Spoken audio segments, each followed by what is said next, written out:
Could all get seated and get ready to start.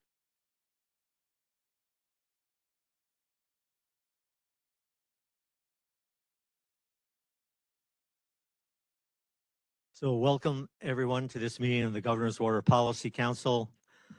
I'm Director Bishofsky, Chair of the Council. I'm going to turn it over real quickly here to Trent Blumberg to go over some of the logistics and to call the roll. Welcome back, everybody, after a little break. Just a reminder of the meeting logistics. Please note that this meeting is being broadcast via webinar and being recorded. The recording and materials will be posted on the council's webpage. Only members of the council will be able to unmute themselves online and participate in the meeting. When you're speaking, whether online or in the room, make sure to unmute or turn on your microphone. Those in the back half, you might have to lift those up a little bit to make sure they pick up your voice, and then unmute when you're done talking. And if anyone listening online is having technical issues, please call the ADWR help desk at 602-771-8444 or email tickets@azwater.gov. And then before we begin, do roll call. Let me know if you're here, an alternate, or unmute yourself online and let us know there. Patrick Adams. Present. Victor Becker. Paul Brierly. Present online. Brenda Berman. Here. Cynthia Campbell. Ed Curry. Maria Dadgar. Here. Ron Doba. Here. Doug Dunham. Here. Andy Fabritz. Present. Kathy Ferris. Here. Chairwoman Amelia Flores. Spencer Camps.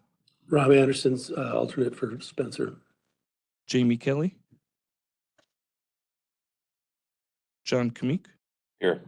Chris Custis. Here. Governor Stephen Rowe Lewis. Sharon Magdahl. Leslie Myers. Chairman Robert Miguel. Joe Olson. Wally Wilson, alternate for Joe Olson. Haley Paul. Here. Aaron Peters. Here. Sarah Porter. Virtually. Clark Princell. Here. Representative Gail Griffin. Robin Sahid. Senator Priya Sundaresan. Here. Joe Singleton. Here. Abe Springer. Present online. Craig Sullivan. Here. Warren Tenney. Present. Representative Stacey Travers. Tom Torres. Present online. Chris Udall. Sandra Watson. Thank you.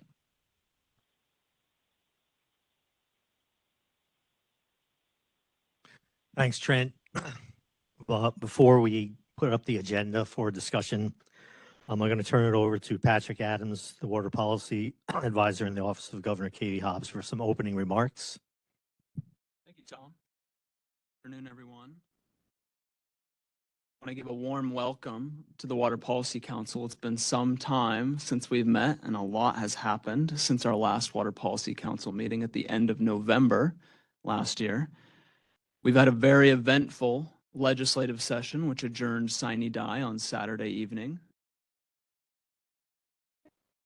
Representative Griffin, I think we share that sentiment, absolutely. This council meeting was called a week ago, last Tuesday, knowing full well that legislative session was nearing its conclusion. And the purpose of today's meeting is to talk about two very significant water policy concepts that were at the center of many of these legislative discussions over the last several months. The rural groundwater reform legislation that we have been pursuing, as well as the ag to urban concept that seeks to incentivize the voluntary conversion of agricultural lands to lower use development. These two concepts both present significant opportunities to make improvements to our water management policies and to preserve and manage our groundwater supplies. They're both extremely complex proposals with permanent ramifications on our groundwater supplies, and therefore they need to be crafted with the utmost care and broad stakeholder input. And that's what we're here to do today, because the expertise and the knowledge assembled in this room and around this table is critical to making sure we get water policy right. As of today, neither of those concepts, rural groundwater reform or ag to urban, is ready for implementation. And that is why we're here today, to continue to make progress on those concepts. On the rural groundwater front, negotiations have been ongoing for months to craft a bipartisan and consensus solution. And I'm really pleased to say that we've made an immense amount of progress in that time. I like to say that we've got a long way to go, but we've never been closer. However, we have not reached completion on that issue. Last week, legislation in the Senate, Senate Bill 1221, a rural groundwater reform measure, died on the House floor because it failed to garner enough votes to make it out of the chamber.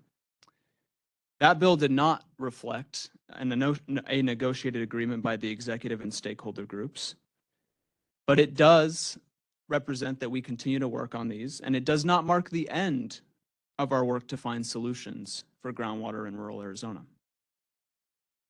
On the other front, ag to urban still lacks broad stakeholder consensus, and there are uncertainties about the potential impacts of that legislation to certain regional aquifers.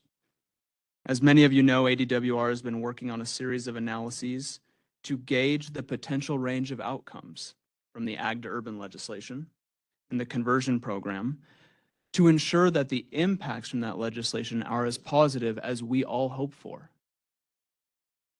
At this time, the data do not support universal adoption of an ag to urban program across Arizona's 4 initial active management areas, which is what the current proposal is. This is something that we have shared in a preliminary overview with a large swath of stakeholders, and we've been very clear about that. Today, we will take an even deeper dive to address these uncertainties and review the additional analyses that ADWR has been completing to review the ag to urban concept, so that we can discuss as a group here today and in future conversations opportunities to improve that legislative proposal. Now, as I've said, both of these concepts need more work, but I think it's fitting that we're here some 72 hours after adjournment of the legislative session, because we need to do that work. And if we do this work, there is absolutely a path forward to refine and develop these issues for passage in the near future. So I wanted to provide that opening just so folks knew, level set, why we're here today, and really the intent of today's meeting, to facilitate this process, to provide an update to the council and the broad stakeholder interests that are represented here today, to receive input on these concepts so we can continue to move the conversation forward. So first, we're going to start with a discussion of rural groundwater reform, and DWR will present an update on this process and this concept and where things are. We'll also discuss the ag to urban concept and take a deep dive into that. With that, I'm going to turn it back over to the chair, Director Bishotsky.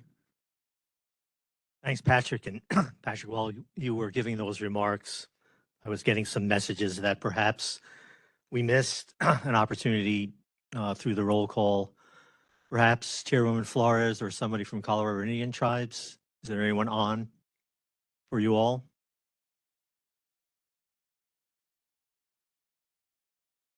How about Governor Lewis, Healer Indian Community?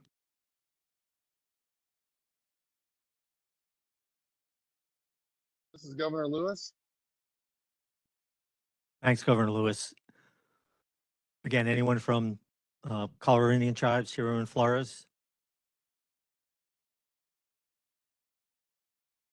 I also wanted to let folks know that Governor Lewis needs to leave in a few minutes, but wanted to offer some opening comments as well. So Governor Lewis, happy to let you do that before we get into the bulk of the presentations. Okay, thank you, Tom. Appreciate that. I don't know if can you see me on the WebEx? No, but we can hear you, Okay, Governor. okay. Apologize. I'm here in Washington D.C. on behalf of the Gila River Indian community for business. But I thank you for having an opportunity just to speak to all of you before I have to leave. Apologize, again, I can't stay for the entire meeting. I know this is a very important topic, but again, as my primary comment today goes, I want to start by looking back to the formation of this very important council, when we were each asked to join together to discuss those issues affecting one of Arizona's main sources of water, our groundwater aquifers. And I think we're all honored to be asked to join this council, and I know I was, and I still am. Now, when I joined, I knew that we would not always agree, and we haven't. But I also knew that it was so important to explore changes to our groundwater laws and policies collectively, together, as a group, to get the input of all of us. And I also knew that it was important that we base our discussions on a foundation of data and analysis in order to understand the short and long-term impacts of the changes that we discussed. And I knew then, as I know now, that only, and I want to say this very directly to everyone, that only an open, transparent, data-driven process can really provide that foundation for good water policy for all of our great state of Arizona. Now, as you all know, the community has had long-standing concerns with Senate Bill 1172, the Ag to Urban bill that the legislature sent to Governor Hobbs's desk this past weekend. Now, we still have concerns as a community, and we're urging Governor Hobbs to veto the current version of this bill so that we can start over as a council and come up with a better bill for all of Arizona. I want to be very clear that the community embraces the concepts embodied in the bill of shifting water from high volume agricultural uses to lower volume domestic and municipal uses. This will in fact be essential if we're going to make the most of our limited water supplies moving forward. So I want to lay out our concerns at this point, not with the concept, but with the fact that the bill was not developed in an open and transparent process. And it did not until recently have a thorough analysis to justify the policy judgments embodied in it.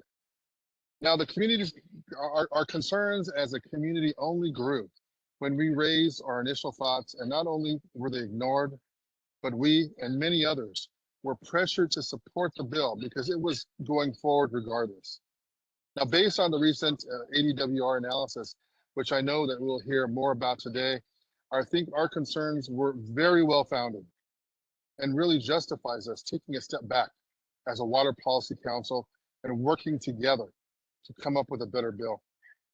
Now, the community believes that this concept can still work, and we're hopeful that it will be a major topic of discussion in this Water Policies Council in a very open, transparent dialogue. Now, we remain willing to work in good faith with all involved to try and find a way forward. Again, we urge Governor Hobbs to reject this very damaging bill and look forward to working with her and all of you to drafting a better one together in the coming weeks and months. We have much work to do, critical work, including the rural water management bills, and we must come together to do the best that we can as a group for the good of all of Arizona. Again, thank you for the opportunity to speak to all of you today. And I'm sorry, but I'm gonna have to sign off in a couple minutes. Thank you. Thanks, Governor Lewis. I'll go back again. Chairwoman Flores, I understand that you are now online with us. Would you like to unmute?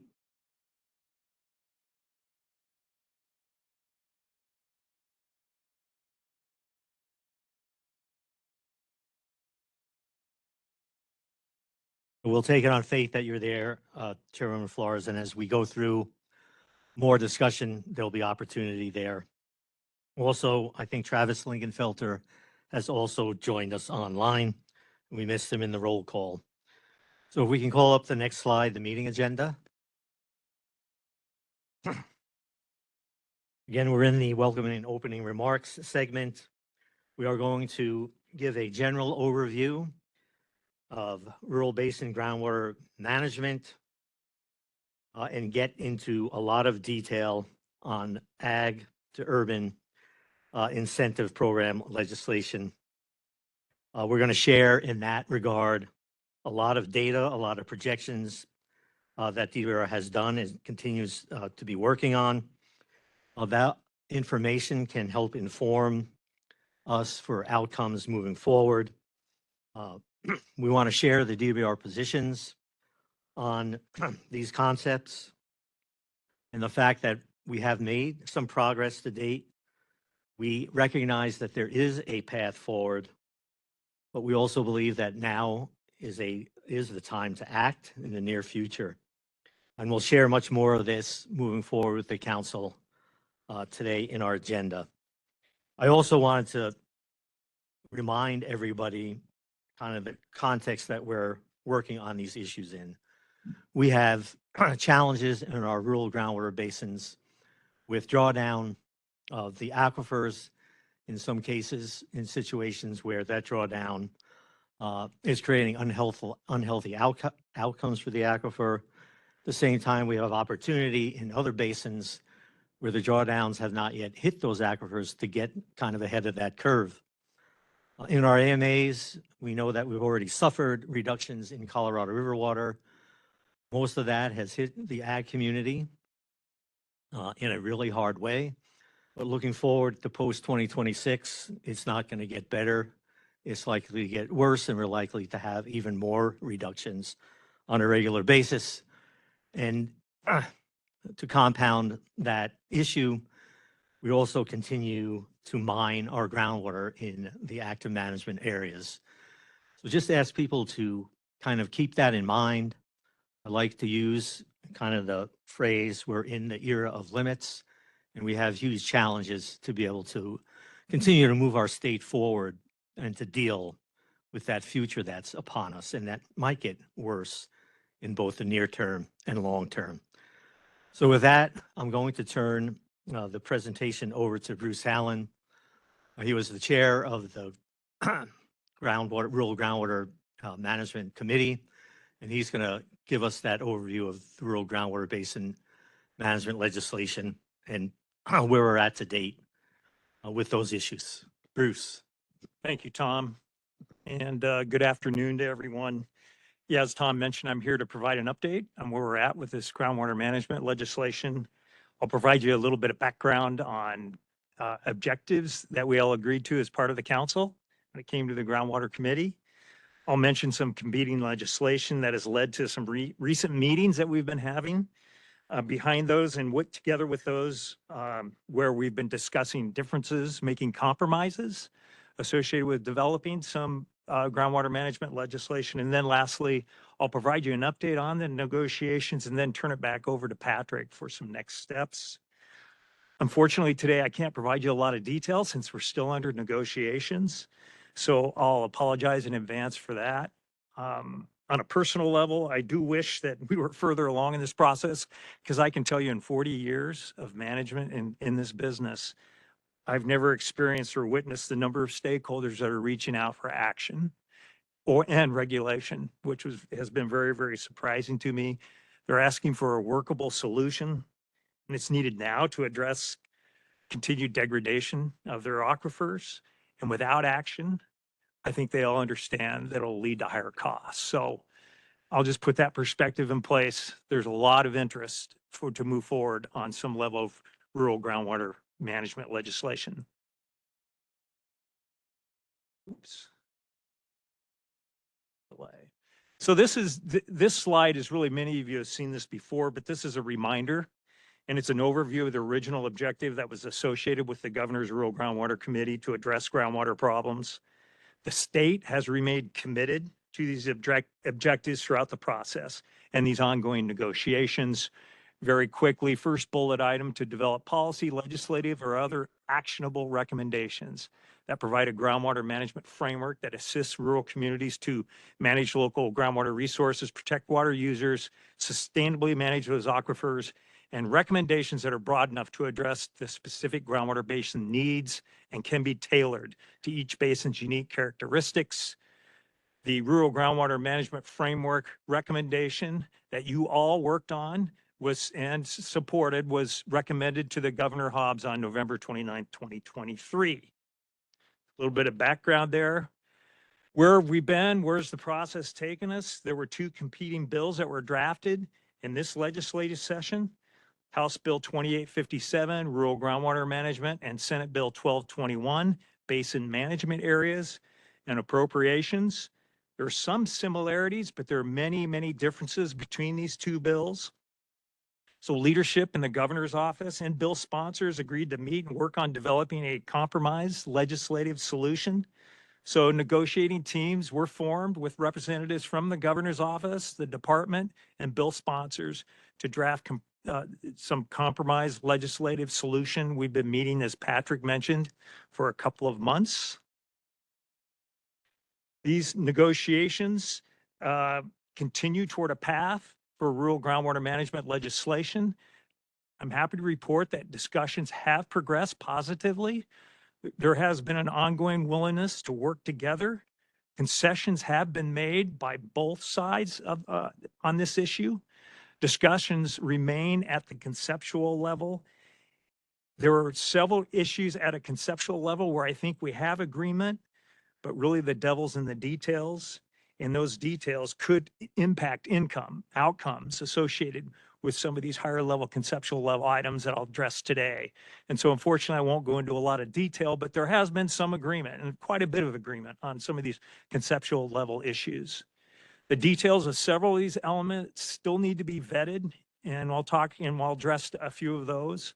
But I can say that full agreement between all those at the table that a groundwater regulatory framework, some form of regulatory framework, is needed for those priority rural groundwater basins.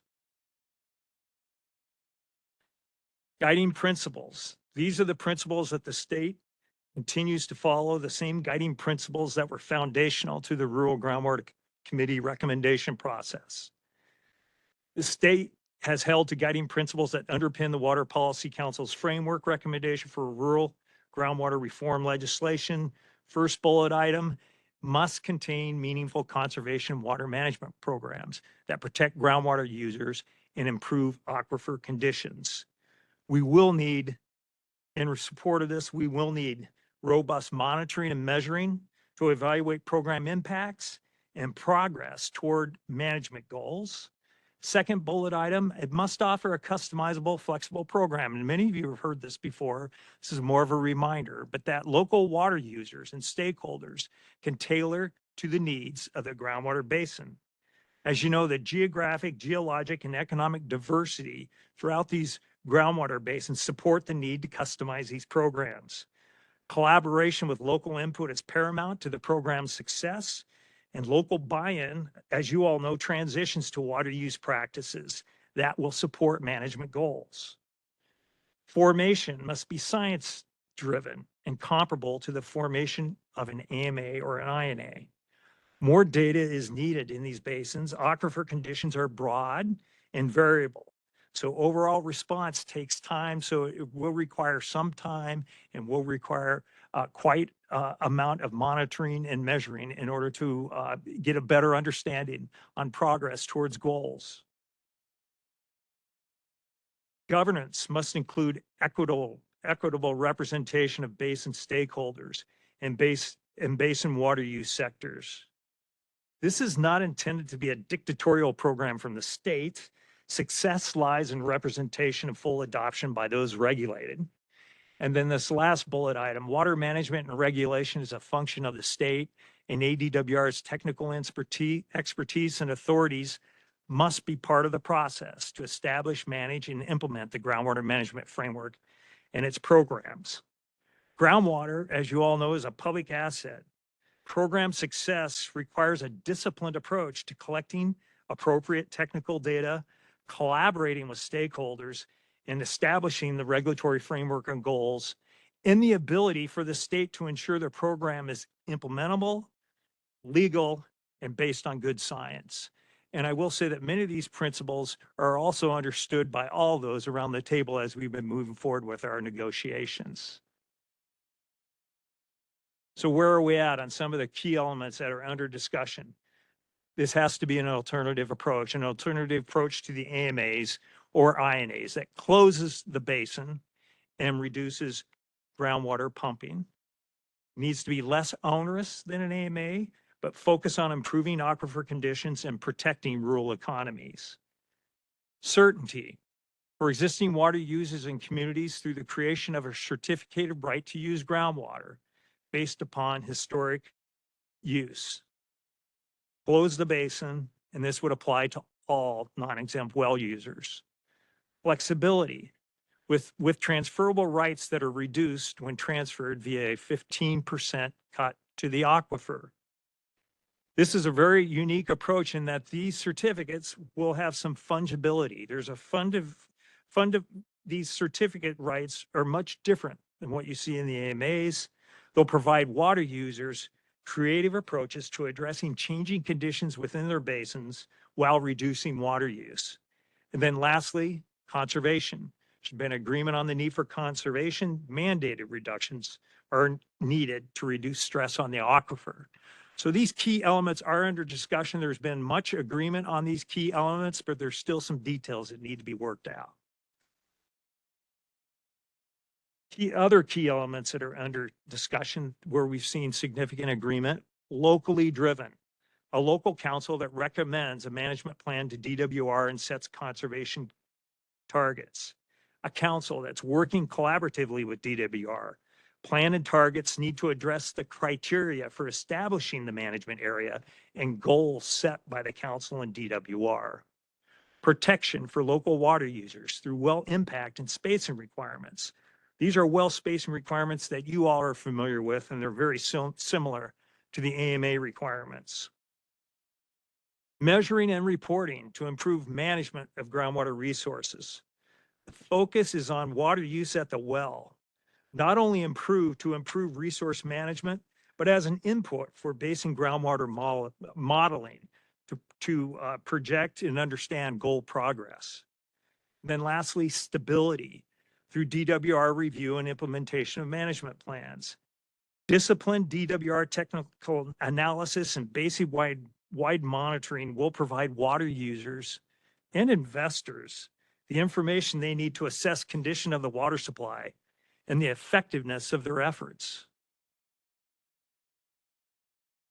What are some key outstanding issue areas that we're still working on? Conservation reductions, the magnitude of these conservation reductions, the duration of these conservation reductions in rural groundwater management areas. How deep do we make these conservation cutbacks if progress is not being made? And then how far out into the future? Certificated rights, the basis for establishment, and also substantial capital investment. We have discussed the 10-year average water use history for agricultural users, but there's still a few nuances that need to be worked out in calculating that 10-year average. We've also talked about a 5-year history, highest 1-year use for municipal and industrial users. And then we're also working on, with many of you here at the table, on a definition for a municipal and industrial substantial capital investment. We have a good definition for agricultural substantial capital investment in the code today, but we really don't have much of a definition for a municipal and industrial substantial capital investment. So how will that work? So that's an issue that we're working on. Next is formation. Establishment of a regulated groundwater basin. Is it elections versus ADWR establishment? Is it similar criteria to the AMAs and INAs, or is it new criteria? We have varying perspectives, differing perspectives, but we continue to discuss options on what we think will work best. It could even be some hybrid potential approaches associated with formation and also with governance. Is it an appointed versus elected a council? What is the full role of the council, and what are the terms of the council? So I went through that fairly quickly. We have made a lot of progress. There have been ongoing discussions. I'll go ahead and turn it over to Patrick for next steps. Thank you, Bruce. Appreciate you providing that overview. I want to echo a few things. As Bruce mentioned, the rural groundwater management framework that was recommended to the governor at the end of last year was the product of an immense amount of work from this body, and in particular, the Rural Groundwater Committee. It was an inclusive, transparent stakeholder discussion and process, and we have really been holding to those guiding principles that Bruce outlined that underpin that recommendation, right? Meaningful conservation, flexibility, certainty, equitable governance, stability through the state's involvement in groundwater management and regulation. Now, as I mentioned earlier, the legislation that moved on Saturday, Senate Bill 1221, in its original form and as it was amended last week, it didn't meet those guiding principles. And it was not quite a product of the consensus that we're trying to achieve. However, while that bill did fail, and while it was not a measure of success in the consensus that we're looking to achieve, I do want to emphasize that we have been making significant progress on bipartisan compromise and working together with everyone who is involved to find a solution for rural groundwater depletion. And I'm really thankful for all those who have been involved in this process. The need for action on rural groundwater has not ended with this year's sine die that happened on Saturday.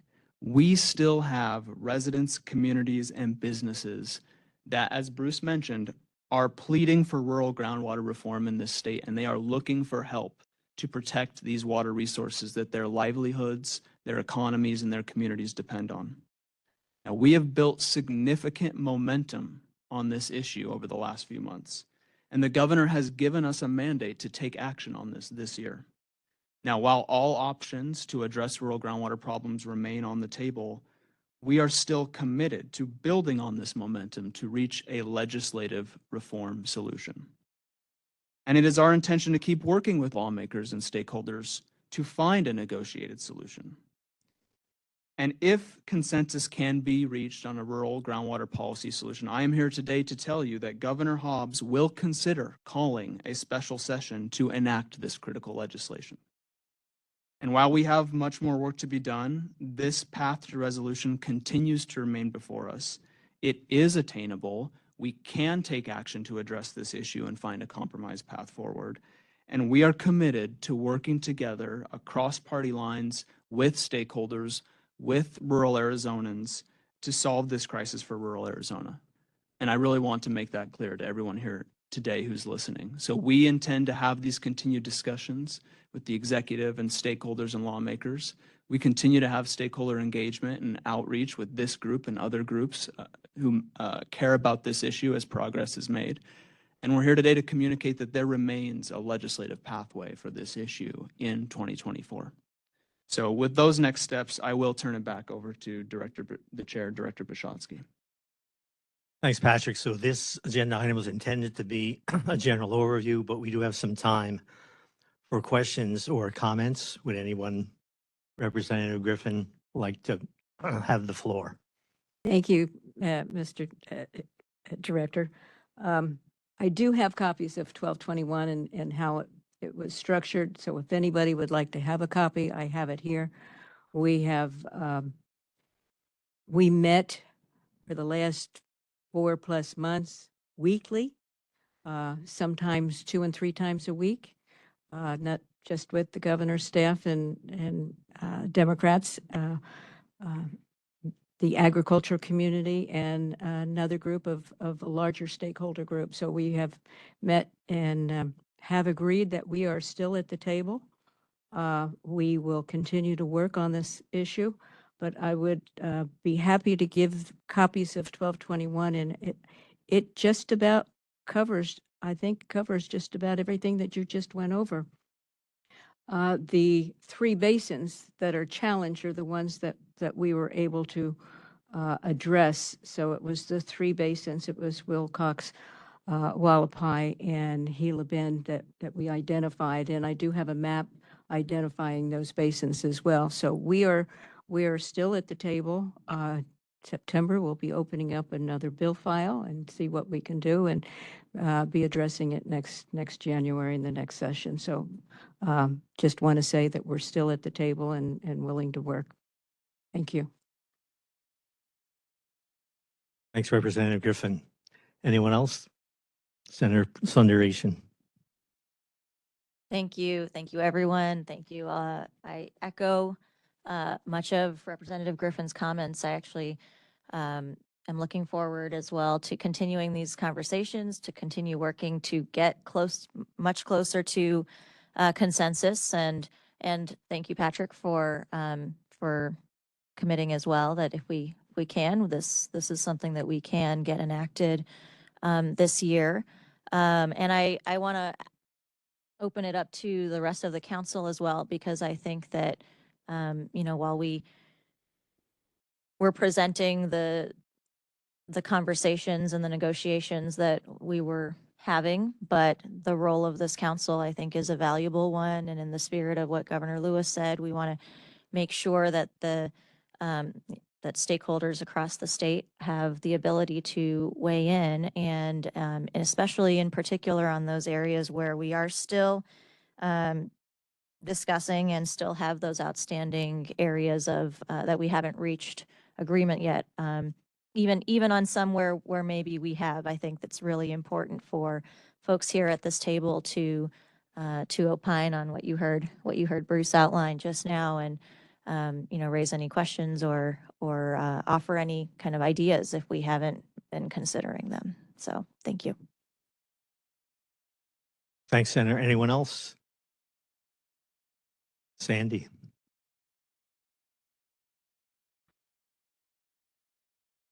I'm glad, I'm happy to hear that you're open, Senator, to different voices being heard in this process.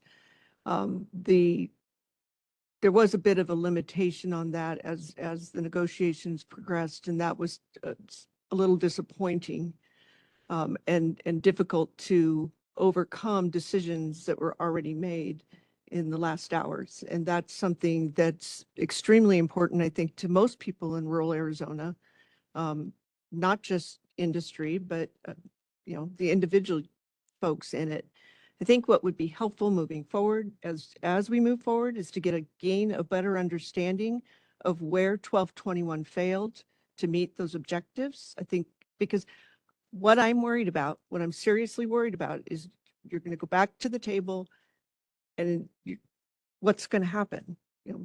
There were very few updates, and that's been difficult, I think, throughout the whole process. And so I would ask that there be more back and forth between everybody to get input before hard decisions are made. I think that would be very helpful in this process and help produce a product that will be, gain more support across the broad spectrum of folks that are involved, not just from urban Arizona's perspective, but from rural Arizona's perspective. So that's what I would ask in this process moving forward.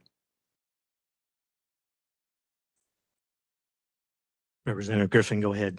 To that point, what we are planning on doing is going around the state and hearing from everybody in the different industries. It's not just ag, it's not residential, it's mining, and it's other things as well. So our plan is to go around the state and listen to all voices so that you are heard. Thank you. Representative Travers. Thank you very much. I'm not as wonderfully politic and polished as everybody else is. And you know me, I always open mouth, insert foot, and it comes from the heart. But quite honestly, I'm a little frustrated and a little angry because I feel like while I'm incredibly honored to be a part of this council, I'm not really sure what the point to being here was, because nothing that we had to say ultimately was heard. 1221 was written prior to coming to the table and having these negotiations. And, we were here, and now we're sitting here 6 months later, and we're having another presentation, not about really what we talked about, but what you all talked about in closed door meetings. And so this is just a little get together to tell us what you guys have done and that we should sort of be on board with it. And, we are the stakeholders.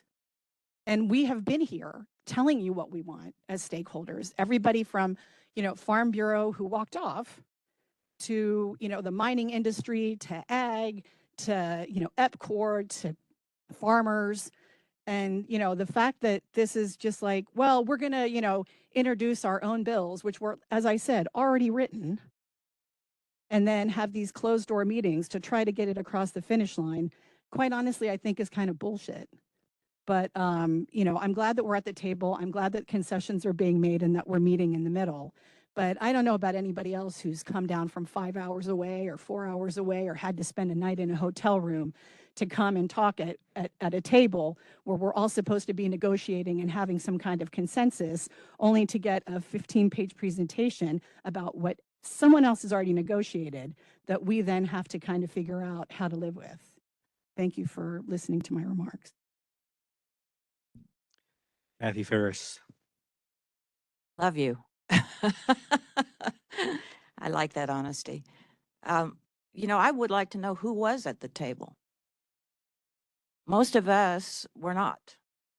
And I don't even know who sat around the table and came up with these ideas and conclusions. I mean, that's pretty sad, I think, that we don't have a sense.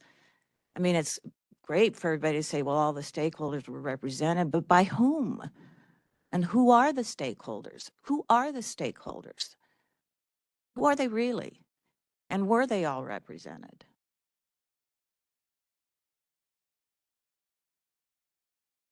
Ed.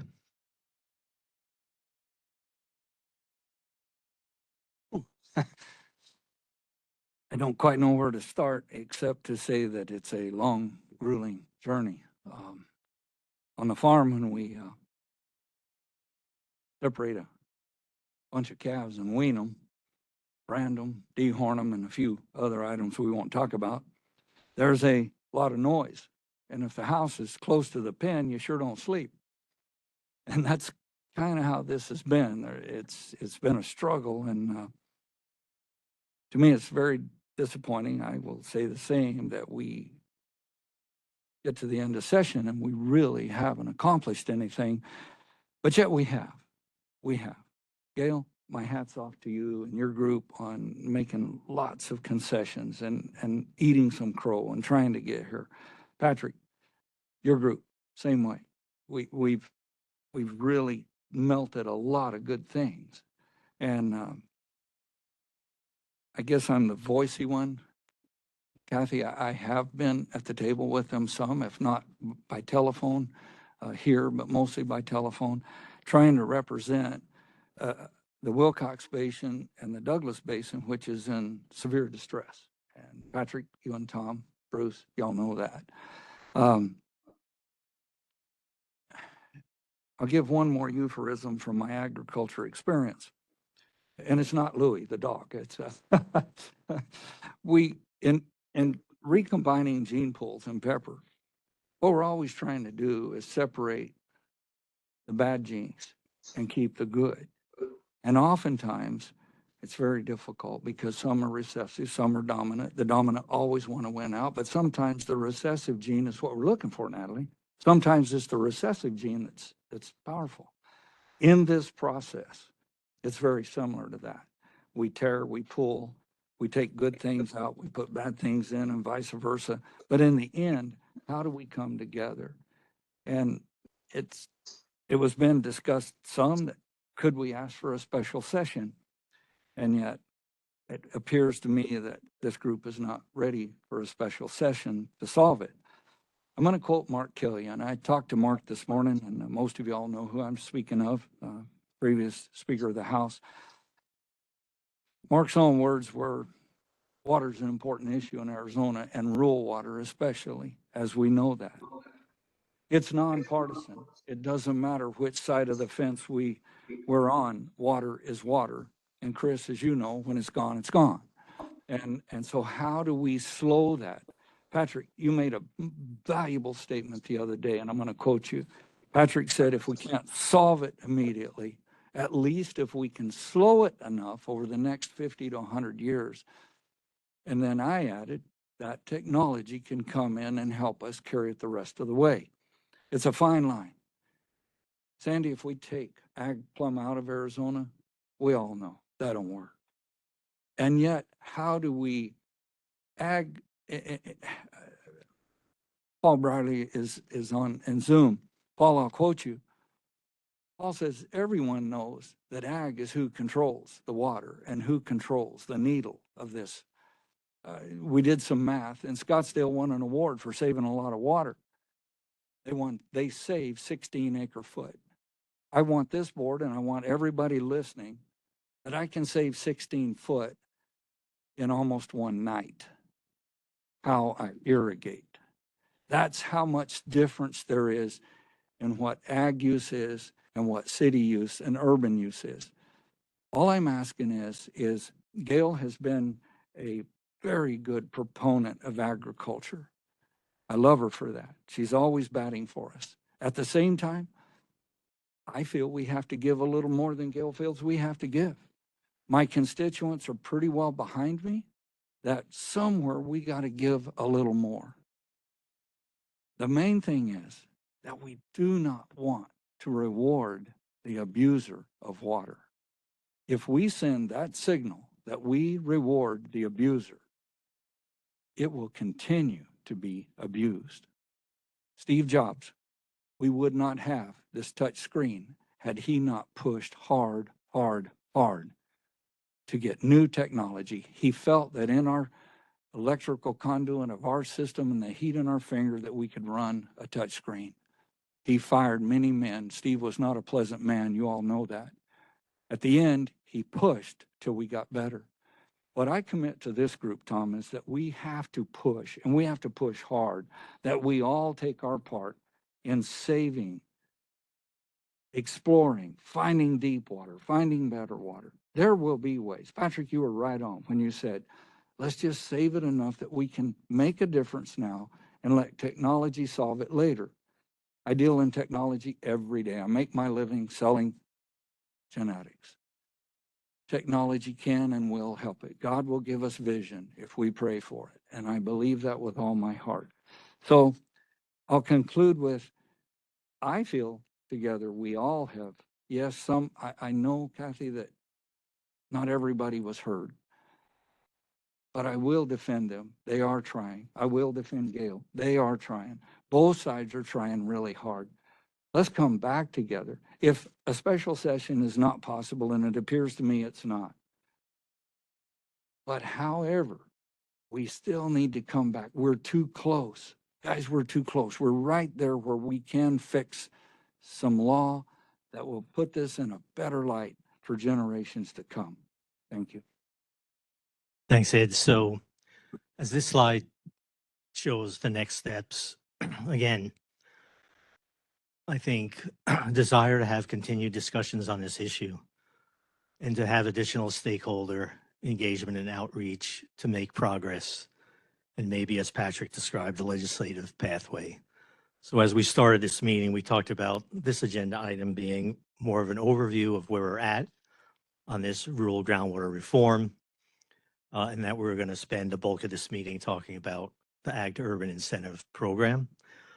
And unless Patrick has a couple of comments, we'll move on. So Patrick, go ahead before we move Thanks, on. Tom. Thanks for keeping us reined in on this topic. I think I'm hearing feedback that folks want transparency and inclusion on this process. And I want to bring everyone back to my original remarks at the beginning of this meeting. That is the purpose of why we are slowing things down so that we can facilitate that transparency and inclusion with this group and with other groups. We do not believe that the legislation of this magnitude should be rushed because of a legislative deadline, which is why we did not support the rushing of legislation that we saw at the end of this legislative session. So I'm very sensitive to the remarks from folks who want to be part of the process. And that's absolutely going to happen because we are taking steps today to slow things down and make sure that we're doing this right. And that applies to everything we're going to be discussing in this meeting, including the next agenda item. So want to acknowledge that point from folks. I also want to make one more point. Today is Bruce Hallen's last Water Policy Council meeting with us. We've had Bruce. You can't leave us yet. If we can't go, you can't go. We've had Bruce for a year, and we have put Bruce through his paces. Bruce, you were a fantastic chair of the Rural Groundwater Committee. You've been extremely committed, and we've been really fortunate to have your skills and experience and expertise moving this process forward, and we're all very thankful for your involvement in this issue. Thank you, Patrick, and thank you to Tom and Patrick. It's been an honor. Thank you. And Patrick, I obviously second all of those comments about Bruce and been a great help to all of us at DWR, myself included. So if we could put up the next slide. We're going to move into a discussion of Ag to Urban legislation analysis, the Ag to Urban Incentive Program. I'm going to start maybe in reverse order with some key takeaways and express support for this concept. And then we're going to go through a lot of information that DWR has been developing recently and over the past couple of months that show kind of how we can move forward with an Ag Incentive Urban Program that I think creates all of the multiple benefits that we're trying to create in this program. So if we could go to the next slide. The previous one, Jennifer. So some of the key takeaways. An incentive program to enhance Ag to Urban conversion is a key policy for Arizona's water future. Projections and data support positive outcomes for aquifers for an Ag to Urban incentive program if conservative parameters are used. And you'll see a bunch of data that we've developed. The conversion volumes, geographic locations of urban use, and history of ag use are parameters that must be carefully balanced to create the desired outcome. The program must incentivize development with an appropriate water footprint. Again, back to this era of limits I referred to earlier. And the ultimate outcome of the program must recognize the water supply constraints facing Arizona now and into the future. So move forward. So this concept of converting ag lands to lower water use development is a policy that has broad potential benefits and is one that AWR supports pursuing. Getting the numbers and details correct is critical to a successful policy that maintains assured water supply, consumer protections, and prepares for Arizona's future. And again, the era of limits. I think I've heard various stakeholders and maybe rumors floating around that perhaps DWR and I don't support this concept. That is not true. This concept has a lot of merit. We just have to get the information right and the parameters right to create the benefit we're trying to achieve. And that is showing significant savings of groundwater, allowing for the development of homes, which we need, and having that those homes be built on that former agricultural land or nearby that agricultural land. And I think there's more work to be done here, but I think, again, with the transparency and inclusiveness that Patrick referred to in the last item, I think we can get there at some point in the near future as well. So I'm going to turn this over now to Emily LaDolce from our modeling section.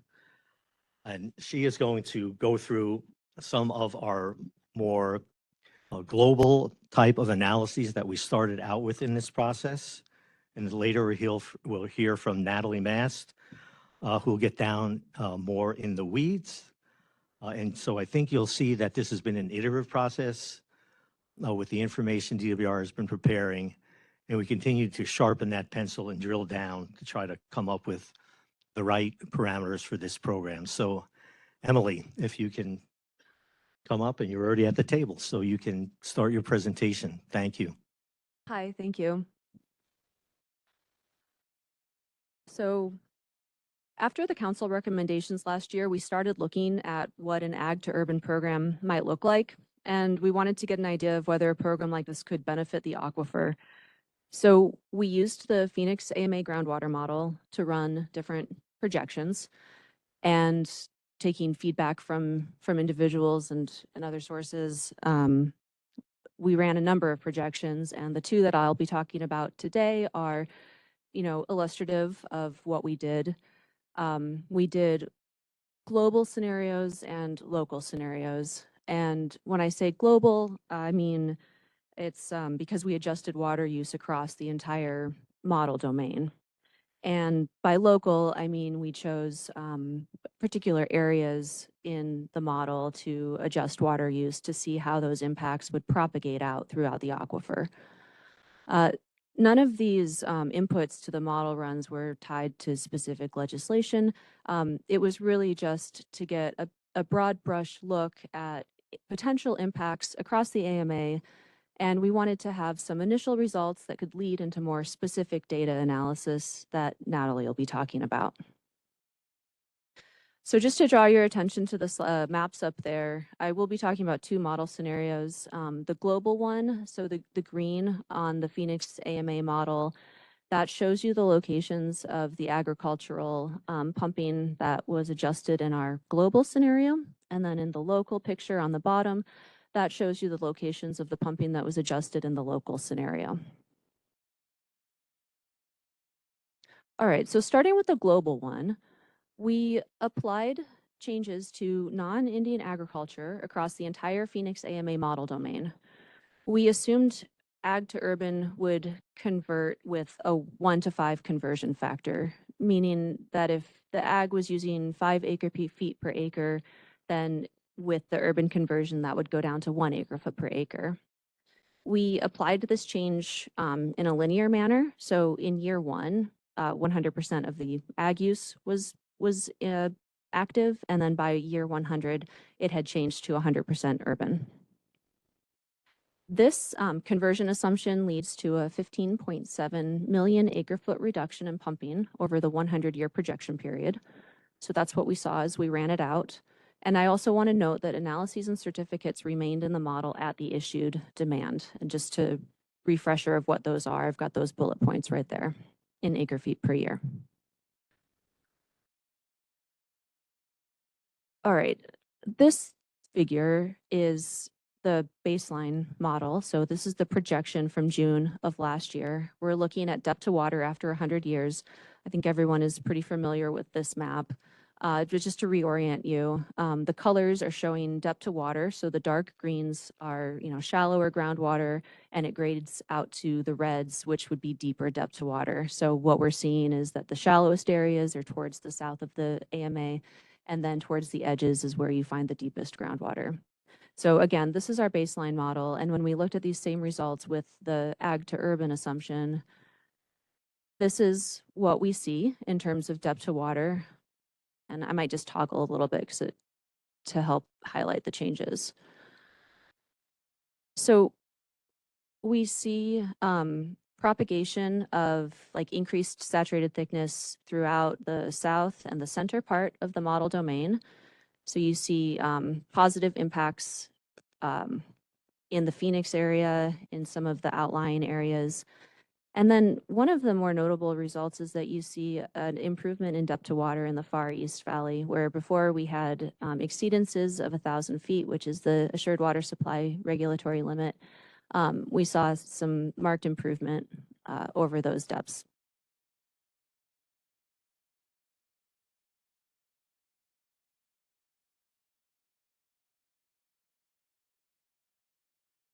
All right, I'm going to move over to the local one now. All right, so our local scenario, this one had a slightly different objective. We wanted to evaluate the impact of incrementally reducing pumping in a hypothetical irrigation district. And we were curious to see how far within the aquifer in the AMA do the positive water level changes propagate. So if we were to take an ag to urban incentive program and start to see people participating in it, what sort of benefits to the aquifer would we expect, and how far widespread within the AMA would we expect to see them? So our example district used 5.6 acre-feet per acre across 23,000 acres. So that's what we started with. That's what I would call the baseline run. And then when an acre converted to urban, the new water use was assumed to be 1.8 acre-feet per acre. So what we're doing is incrementally converting at different percentages of participation. This model scenario assumed instantaneous conversion. So there was no ramp up. It was all the changes were made in year 1. And we did a 25% participation run, a 50% wells participating, 75% wells participating, and then 100% wells participating. And when I say wells participating, that means the wells, instead of pumping 5.6 acre feet per acre, now they're pumping that reduced urban rate of 1.8 acre foot per acre. And the results that we're going to look at are water level contours that show the difference in simulated water level elevation due to that reduced pumping. So when you see the contours, think groundwater mounding because that water is staying in the aquifer. It's not coming out. Okay, so starting with the 25% participation.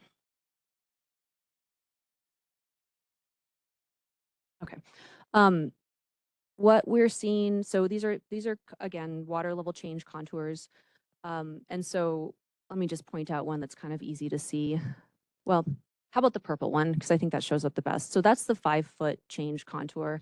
And so everywhere you see that purple line, it means that there was between the baseline run and the 25% participation run, there's an extra 5 feet of water simulated in the model from that reduction of pumping.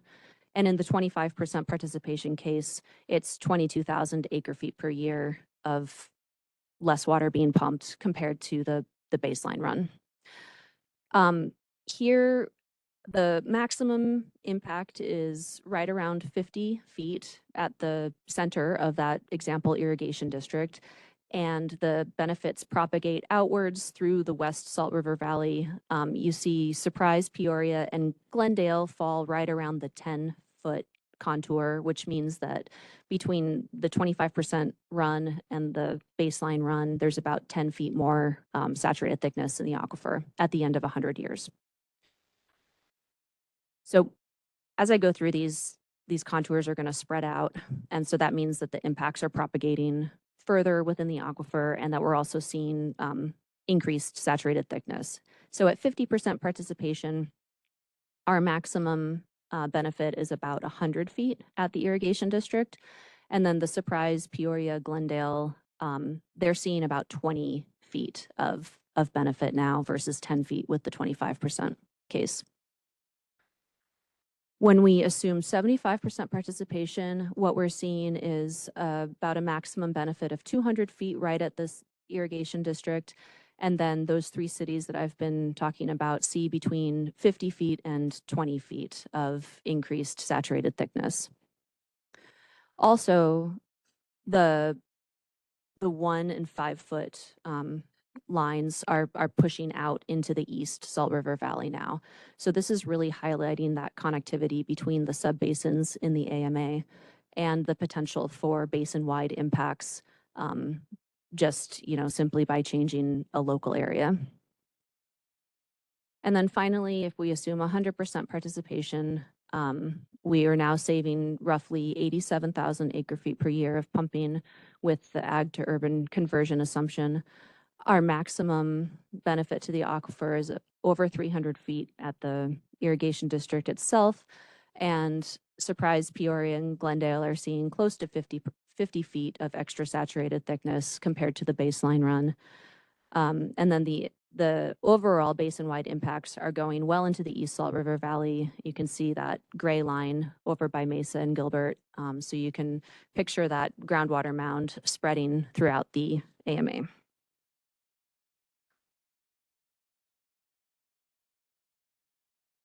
All right, so the point or our takeaway from this kind of large scale modeling with the numerical groundwater model is that there is a potential for this program to benefit the aquifer, and then we saw the benefit of looking at it in more depth. So I'm going to turn it over to Natalie Mast to go into that. So Emily, I think we have a little bit time for questions on the schedule that I'm imposing. So questions for Emily on her presentation and the information she provided? Rob? Just 2 different questions. First of all, could you pull up the depth to water? Just so people get what's going on here. The red, where the depth goes down to 1,000 feet. Does that mean that isn't it going red in those locations because you're up against the mountains? Those aren't high water use areas. Those are areas where the ground surface is rising and the aquifer is probably staying with regards to sea level, probably at the same level. That's definitely part of it. The elevation certainly goes up in that area. Mhm. We also do see in the baseline run, I want to say 200 to 300 feet of drawdown over the 100-year projection period. So it's a combination of those things. Okay. Then can you go, I don't know which slide this is, but you're using 1.8 and you're using 1. Explain the difference between the two? Why in one instance you're using 1 acre feet per acre and the other you're using 1.8 acre feet per acre? Sure. So the 5-to-1, which is what we're looking at here, it's not necessarily 1 acre foot per acre. It's more of like think of it as 20% of whatever the ag wells were pumping. And then in this local one, yes, we used 1.8. And this was because we were, zooming in on a particular section of water use. And that was how we modified the model. But was that based on actual water use patterns in that area? The 1.8? Yeah. We based that on, I think that's the representative of urban water use per acre across the SRP service area. It was 1.8? Thank you.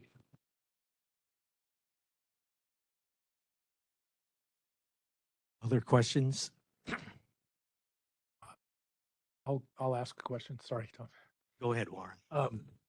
Just to be clear on the, whether it be the 1 to 5 conversion or was it 5 to 1.8 or 1.8 conversion, you're seeing that savings occurring annually for the next 100 years, whether or not there's replenishment.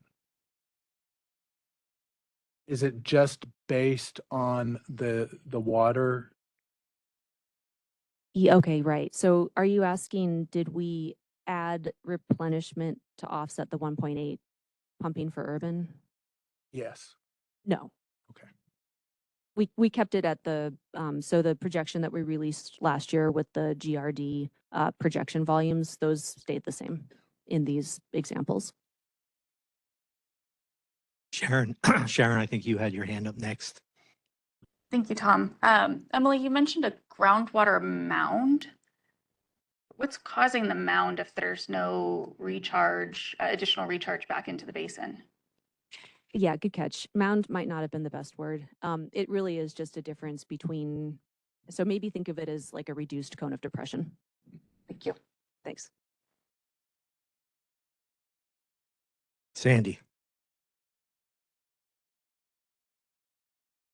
So this is just a theoretical district, the location where this is occurring, it's just in one specific area of the basin. So if it was applied in 2 different places, one in the East Valley, one in the West Valley, it would look significantly different, obviously. So I just want to be clear on that I'm seeing that right. You are seeing that right. So yeah. You said that at the beginning. I just wanted to make sure I understood what the picture is showing. So. You got it. So I do want to, sorry, add, Sandy, when we first started looking at this, we kind of started out at the really high level. And again, you'll see later that we have been drilling down ever since. So Doug?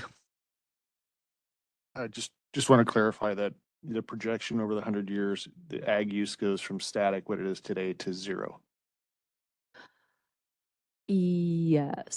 Yes, the first one, that global 5-to-1. Okay. And that would be, we did not touch any ag pumping on the reservation land, just to note. Thanks. Other questions or comments? Sandy again? Thank you, Tom, again. I mean, there's a lot of us, I mean, we could drill down this forever and ever, but the big assumptions, the replenishment, effluent, because more people, more effluent, all that stuff, and how much of that was taken into consideration in this as you're drilling down? Yeah. You're going to But- see some of that in the next set of presentations, Sandy. Anyone else? And I agree with you, Sandy. This alone is a lot of data, and wait till you see the next set of presentations. It's been an exponentially greater amount of data and projections. All right, anyone else before we move on to Natalie's presentation? All right, Natalie, you can go ahead. All right, thank you, Tom. Good afternoon, everybody. My name is Natalie Mast. I'm the Active Management Areas Director here at ADWR. Thank you, Emily. So like Emily said, a lot of her analysis has really been global, conceptual. Think about it as being illustrative and showing that the concept has merit. The concept has the potential to produce really substantial water benefits in the aquifer. What I'll be looking at, or what I'll be explaining here, is a little bit different. So what I'll be kind of drilling into, as Tom said, is the details. What the impacts of the specific parameters of a given policy are related to this ag to urban analysis. So let me go ahead a slide here. In order to create a successful program here, we've really been looking at a lot of different things. You can see on the slide here a list of the different high-level parameters that we're considering as a part of this a potential policy, a potential program here. So those are volumes, or kind of the rate of conversion for ag to urban, eligibility, or the number of years of irrigation use history. We'll look at portability, or where the water can be used. And we'll also look at what we're calling a consumer protection review, or kind of the 100-year forecast for the wells that will be using this water. In order to actually create a successful policy, the parameters for all of those things have to be correct and have to reflect that Arizona is in an era of limits.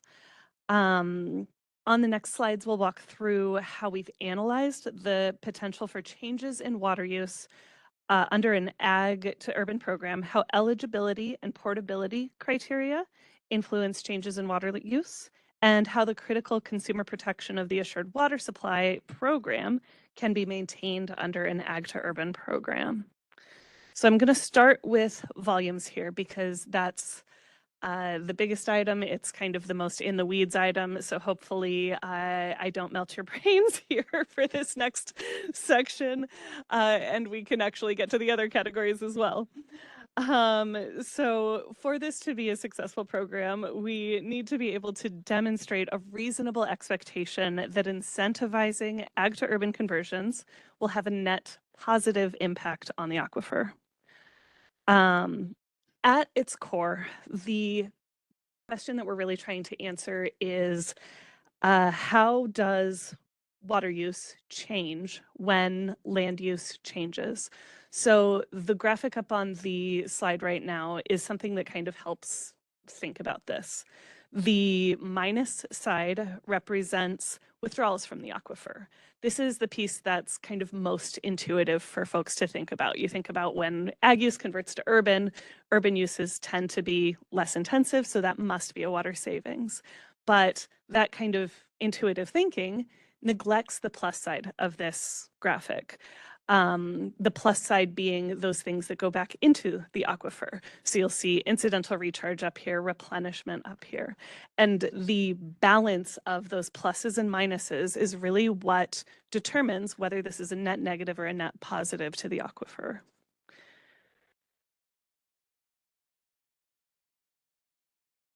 As an example, when you convert from agriculture to municipal uses, you lose those agricultural withdrawals, but you also lose agricultural incidental recharge. You gain municipal groundwater withdrawals, but you also gain replenishment and municipal incidental recharge. So depending on how all of those factors kind of fit together and net out, that's going to determine whether you're looking at a net positive or a net negative.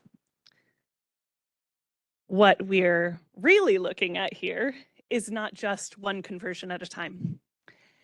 What we're really looking at here is multiple conversions happening all at the same time across a given AMA.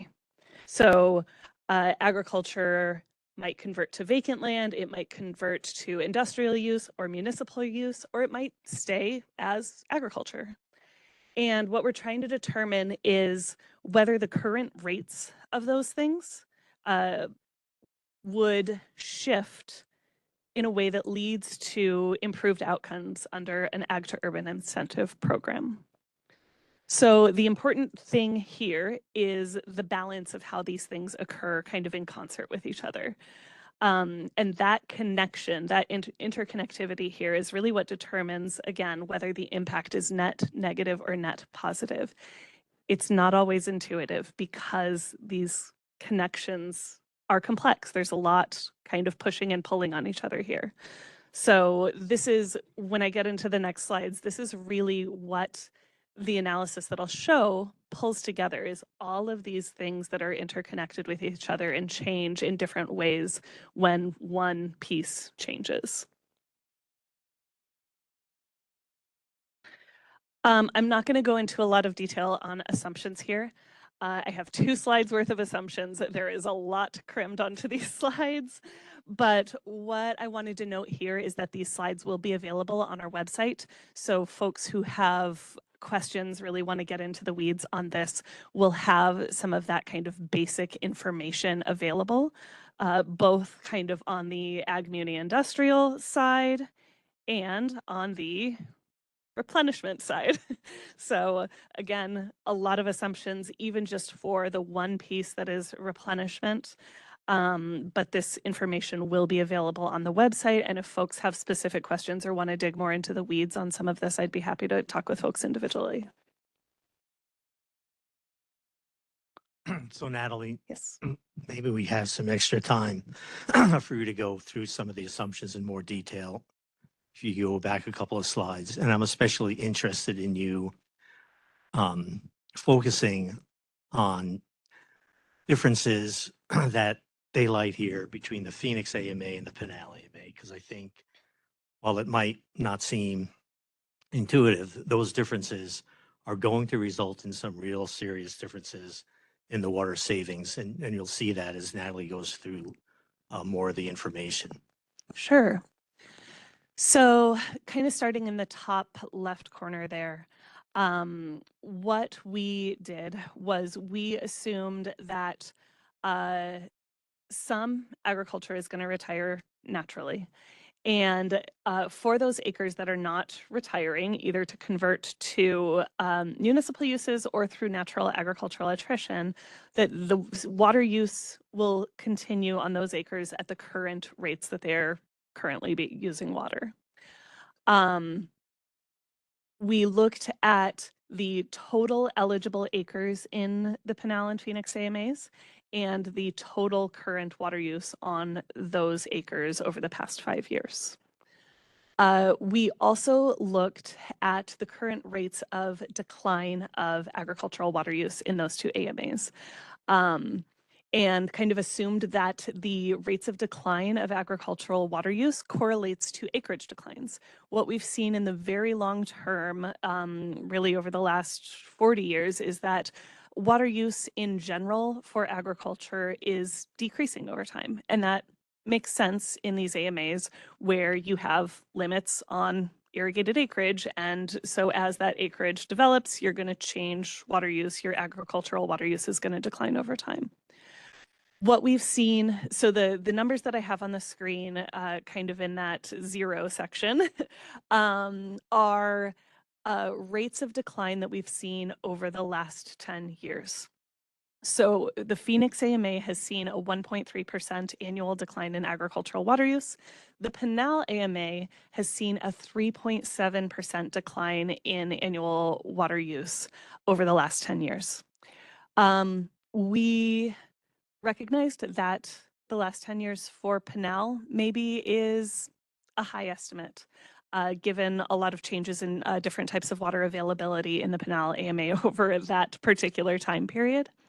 So you'll see a Pinal version 2 underneath that. Our 2019 Pinal groundwater model used a -2% rate for that kind of natural ongoing rate of decline for agriculture.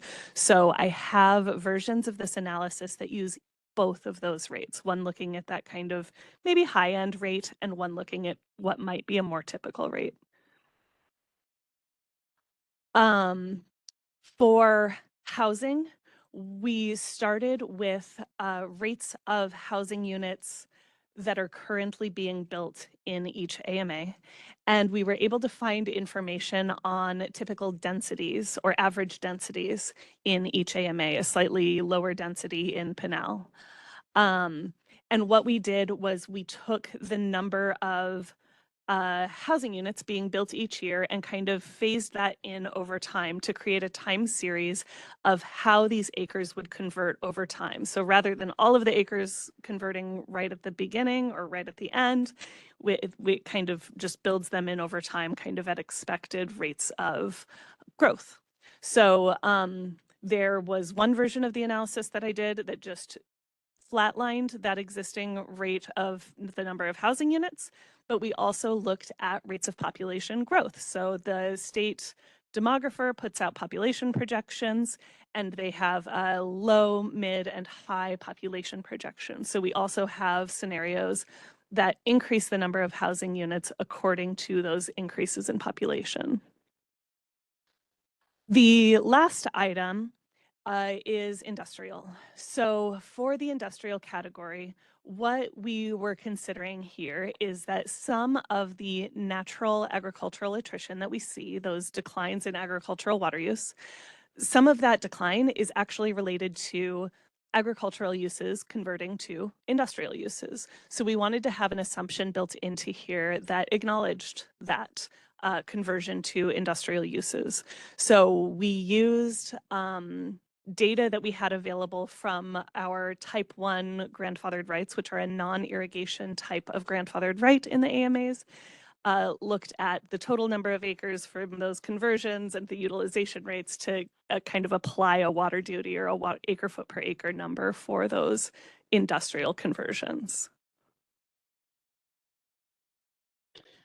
On the replenishment side, we largely relied on forecasts from the CAGRD's 2015 plan of operation. The GRD is working on their 2025 plan of operation, so they will have updated numbers in the near future. But something that was appealing about using these numbers rather than trying to have updated numbers is that these numbers were created prior to the pause in the Phoenix and Pinal AMAs, and so would include some additional development that might not be included in later forecasts. So because this type of a program might enable some additional development, it was appealing to have kind of that potentially higher level of replenishment forecast. I will say that these forecasts are created for a different purpose than the specific analysis that I'm trying to do. And it's not going to be a perfect analog, but it is data that we have available that we were able to apply to these forecasts. Under this analysis, we basically credited new replenishment to development occurring under this program, which is consistent with other assumptions that we made in creating this analysis.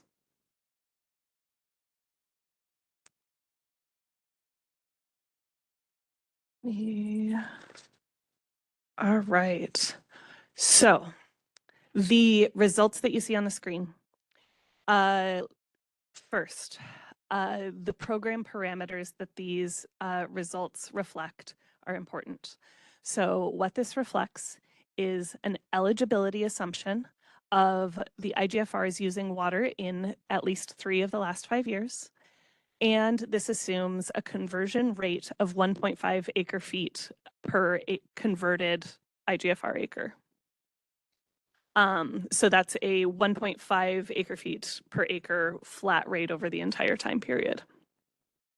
What we see in the Phoenix AMA, when we've pulled, again, all of those interrelated factors that I talked about a few slides ago, when we pull these all together and run a wide range of scenarios that I'll show on a next slide, you can see some results here. You'll notice that there's red on the Pinal side. The ultimate result here is that we have reasonable confidence that this type of ag to urban program in the Phoenix AMA would result in a substantial benefit to the aquifer. And for the Pinal AMA, we don't have that same confidence. The results there are unclear at best and are definitely a cause for some concern and will require some additional work and additional analysis.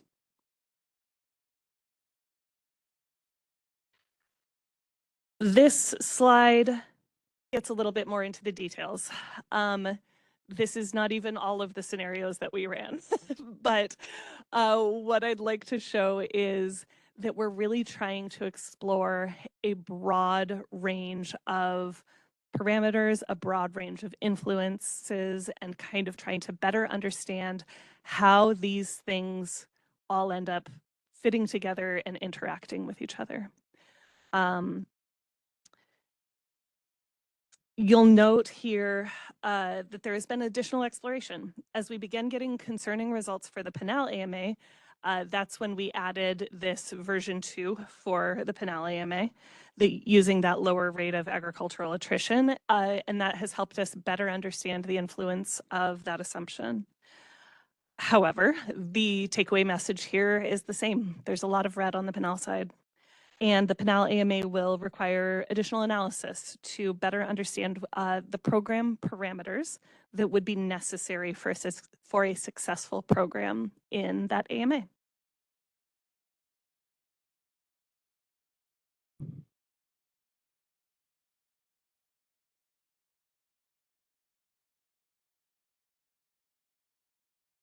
All right, so volumes aside, the next items are a little more qualitative, but are no less critical to establishing a successful program.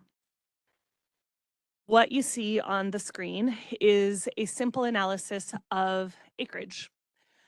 The first line showing the total number of legally irrigable acres in the Phoenix and Pinal AMAs, and then the percentages of those acres that are eligible under different criteria. So you'll notice that between criteria of irrigation use out of the last three of the last 5 years, or irrigation use in at least one of the last 5 years, there's not that big of a difference in kind of the number of acres that are eligible. So this was kind of our first stab at this, but we were really wondering if this told the whole story. And so we looked at a few sample cities to try to better understand eligible acres in close proximity to some of these municipal areas in the AMAs that might utilize this program. I'll note that these are just examples. We are certainly intending to do some additional analysis here, analysis of additional water providers using different geographic footprints. We realized we don't have a private water provider on here, so we'd like to add a private water provider to this analysis. But what you can really see here is that as you kind of zoom in on this eligibility, there are substantial differences in the number of acres that might be eligible in close proximity to some of these urban centers. And if we're thinking about having a kind of constrained program, a limited program where we can clearly demonstrate a positive impact to the aquifer, there's a strong argument from this type of analysis that you might push toward the 3 out of 5 eligibility criteria.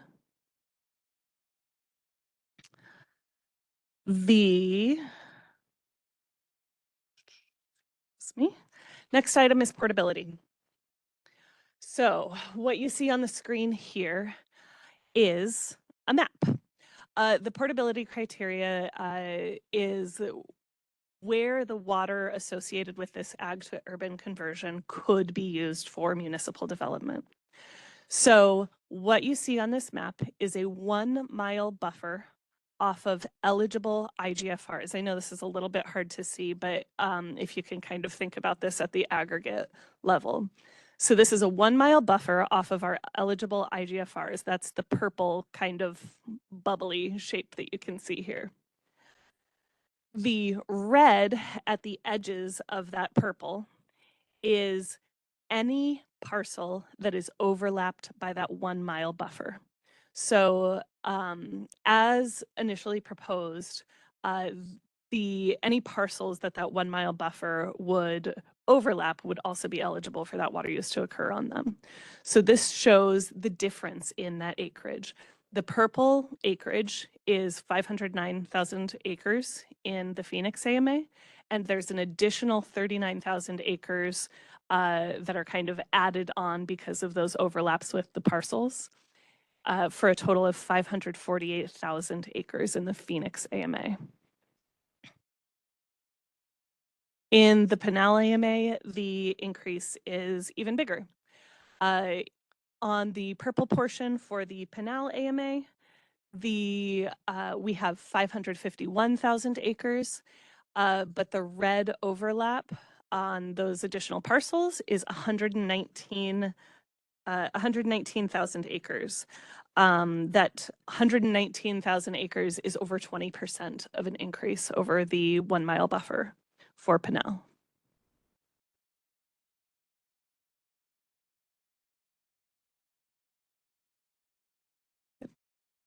So before we go here, Natalie, can you go back to slide 35? I think there was some effluent information at the bottom that we kind of skipped over. So could you explain what that effluent data means and how it was generated? Sure. So the effluent data here was produced kind of under each scenario that I showed on the slide that was after this. And what we did is we took a percentage of total deliveries under each forecast to create an estimated effluent production over time. I'll note that all of these values are totaled over the 100-year period and then divided by 100, so it's an annualized 1,000 acre feet per year number.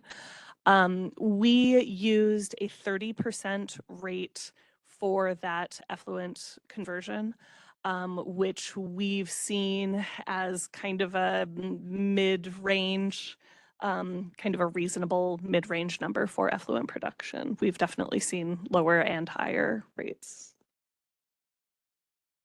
And Natalie, did you incorporate this effluent production into savings of groundwater? We did not. And part of the reason for that is, well, there's a few reasons.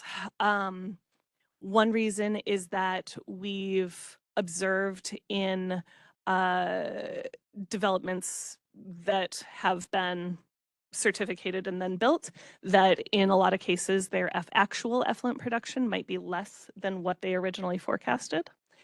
And the other reason is that in theory, that effluent could be used to support other uses.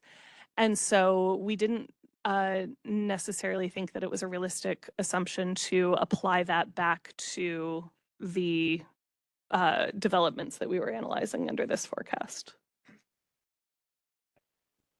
Thanks, Natalie. So before we go to the next part of the presentation, we dumped a lot of data out there for folks, probably a little bit overwhelming. And I see Rob has his hand up for a question. So Rob, you can start the many questions I expect to be asked here.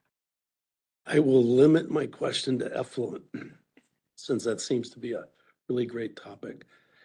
The new projects we're seeing built are seeing about between 40 and 50 and more like 48% of the water used generates effluent. What we see is in terms of effluent generation, in terms of what's projected, what we see is they generally generate significantly less effluent than they project. But guess what? using significantly less amount of water. The one thing that's highly predictable about all this is the amount of effluent that's generated. We know if a certain amount of groundwater is used, there's going to be a certain amount of effluent generated. And our modeling and our assumptions should reflect that. Is there anything wrong with what I just said? So what I might say there, Rob, is that the effluent production here was based on the total amount of the physical availability exemption credit.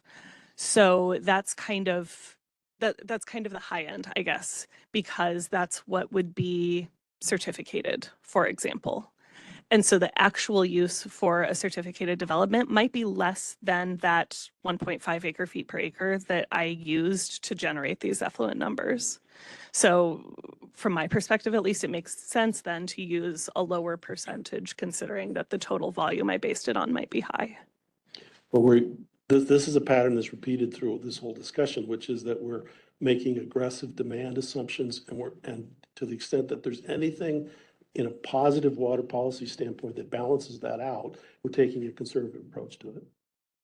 So we're working ourselves into the negative. We know if we go backwards in time, when none of these limitations have applied to development, we know that urbanization of farmland results in a reduction of water use.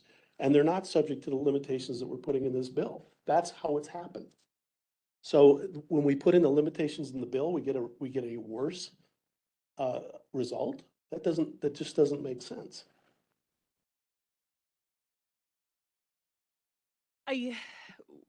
What it comes down to is this area of limits thing, ultimately, and also how interconnected each of these different pieces are. In order to understand enabling additional groundwater withdrawals on historically agricultural lands that did use higher amounts of water, we also have to understand all of these different things about land use trends and what kind of our alternate future would be without this program. And so that's really where like I said at the beginning, the net balance of those things might not be intuitive, because when you change one of these things, all of these other things change also. Yeah. Joe. Before you go, Joe, just a reminder for those in the back half of the room that the microphones on the table, people online are having a difficult time hearing you. If you don't mind raising it up to you. Thank you. Thank you, Trent. Warren said I could borrow his. I would agree with Rob said without belaboring it again. I would say, and Natalie, I appreciate all the work that it seems like you guys already did in examining this. But when I look at the assumptions, both in the upper box and then the replenishment assumptions, and I'm looking at my page 17, it seems to me for Pinal, every one of those things is doing a lot of work to arrive where it did. And again, I understand you're kind of a prisoner to the data, and you did mention during your presentation that the last 10 years, there's a lot of things going on down there that could affect a number one way or the other, and it's absolutely true.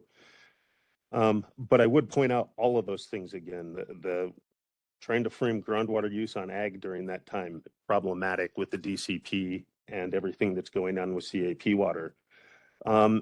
And in the fact that when we considered these kinds of issues for the Phoenix AMA, you're dealing with 12 months that caused a panic up here when you told people they couldn't put in new certificates, and we've been dealing with it down there for 10 years.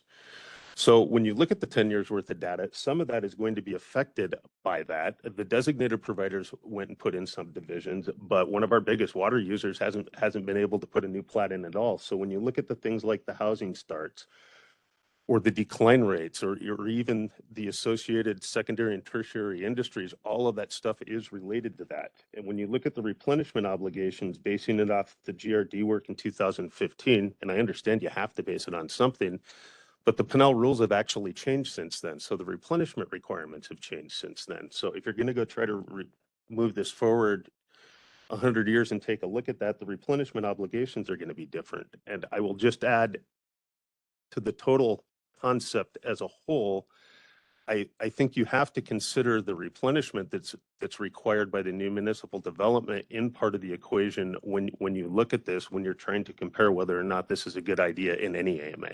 Thank you.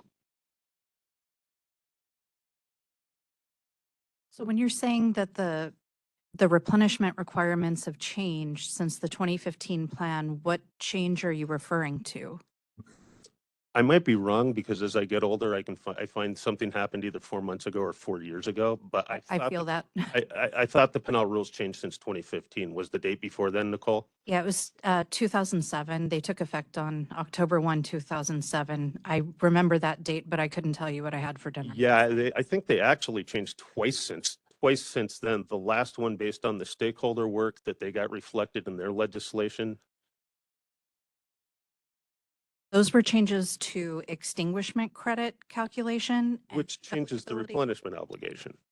To some extent, but not the overall, I mean, the fundamental replenishment obligation for a certificate generally without extinguishment credits changed in '07. And so I think that was the bigger change that the GRD's been taking into account, certainly in their 2015 plan. Yeah, and I don't think you and I are going to solve the issue today, and I don't even really want to because I want to go home at some point. But I think the way that the extinguishment credits changed down there from how they had been historically makes a big difference in how much wet water recharge will actually have to happen in the AMA.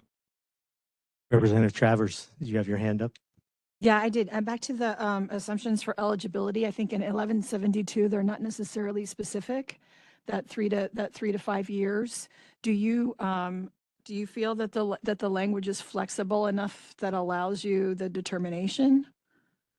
So my read is that it refers to land that that the relinquishment occurs within a reasonable time before or after the acreage is retired from irrigation. That is similar to, if not identical to, the language that is used in the Type 1 retirement statute. And the department has interpreted that language for purposes of the Type 1 retirement statute to mean 1 out of 5 years. Okay, I have just one more question. When we go to the pictures here, is there a possibility when you go sort of into the red areas that they exceed that 1 mile? So it essentially possible to drill a new well outside of that 1 mile requirement? Yeah, and those lands, the red areas are outside of the 1 mile requirement, but those are not pertaining to where the wells are drilled. There are different statutory or different legislative provisions in 1172 that pertain to the well locations. That refers to where the development can occur. And something that I would add to Natalie's presentation on those parcel boundaries is that those are the parcels as they exist today. Those parcel boundaries could change over time. They can certainly be merged together and expanded. So that acreage is the current acreage, but it is subject to increase over time. And So then So if it's not in the language of 1172, it can at some point be, dare I say, loopholed. well, yeah, I'd say the way the language in 1172 works, if those parcels are merged with other parcels or if they're expanded over time, then under the existing language in 1172, that would expand the area where the development could occur. And the reason why we are concerned about where the development could occur, it kind of relates back to that question about how land converts. And if the houses are built based on certificates that are issued in that red area or in the outer edges outside of the irrigation lands, then I think, in a lot of cases, those irrigation lands won't just lie there as desert land. It's entirely possible that they could instead be used as industrial uses or otherwise put to other uses that might have water demands that are not subject to the Assured Water Supply Program.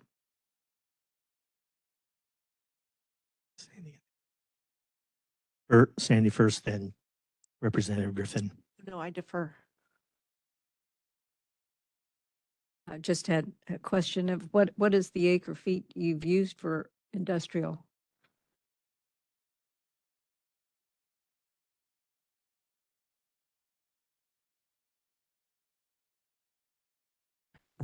I don't have that in front of me, but I have it in my notes for this analysis. I can get that to you. All right, thank you. Sandy. Thank you. Almost forgot my question. So just two things. On clarification, houses could be built in the red area so long as the wells were in the pink. That would be okay. The source of water coming from the lands. I mean, theoretically, your development will occur with a source of water coming from a different location. So the way that the legislation was drafted, it does contemplate the potential for using different wells than those used to serve the IGFR. And there are different provisions in the consumer protection review for within 1 mile or outside of 1 mile. But you could write that in. I mean, that could be something that could help. That's already written in. Okay. And then number two, and Natalie, I love data and I love spreadsheets and I will spend all day and be happy as a clam, never having to speak to a single person. But the numbers aren't computing on the Pinal stuff. And I'm having a hard time understanding the impact of the pumping is supposed to be equal to, well, there's a formula. I get it for replenishment. And so it's just not computing. And so are there other factors limiting that replenishment, extinguishment credit use, things like that? That's what's throwing me off a bit because it's just. Yeah, and you're spot on, Sandy. So the replenishment associated with these potential new developments would be consistent with the management goal. That doesn't necessarily mean 100% replenishment. So some folks might use, say a designated provider builds using this provision, they might use some of their existing groundwater allowance. They might use extinguishment credits to cover some of that groundwater pumping. It's not necessarily all going to be replenished, but it would all have to be made consistent with the management goal, either through groundwater allowances and extinguishment credits or through replenishment. A quick follow-up. Go ahead, Sandy. Sorry. I'm just trying to understand.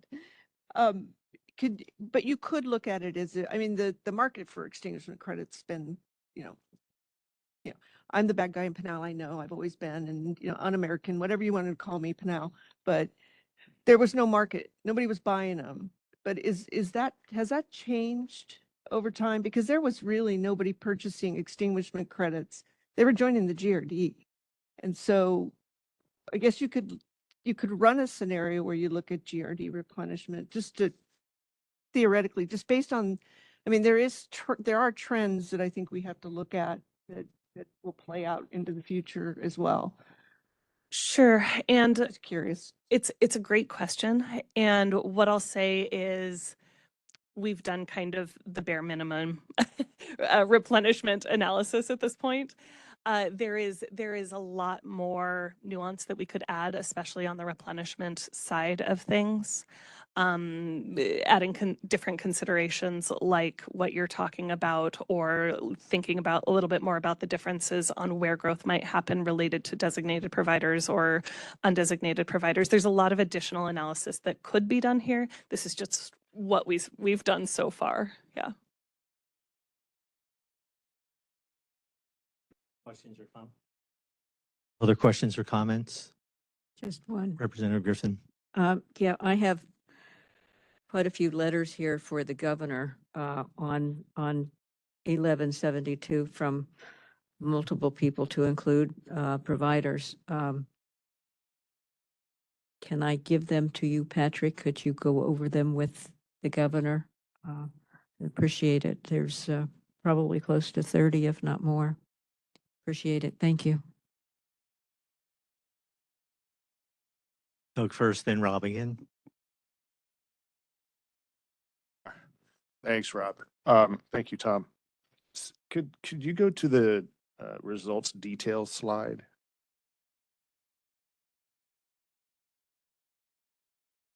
So as Sandy mentioned, I'm still trying to wrap my head around this and make sure I'm understanding this right. So the middle section of analyses there accounts for natural ag, attrition, et cetera, right? The second group in says recharge and replenishment.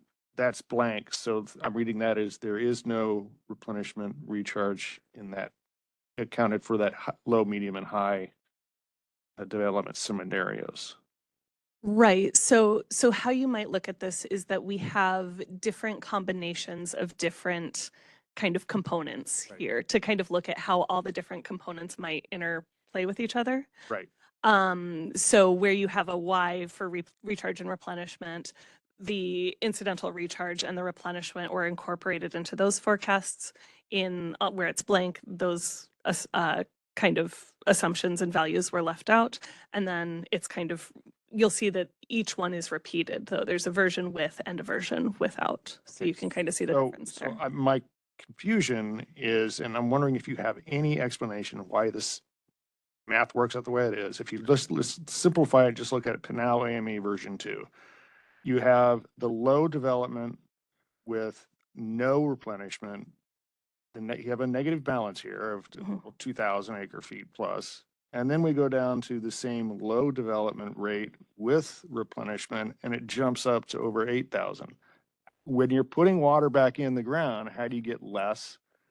How do you get more negative impact?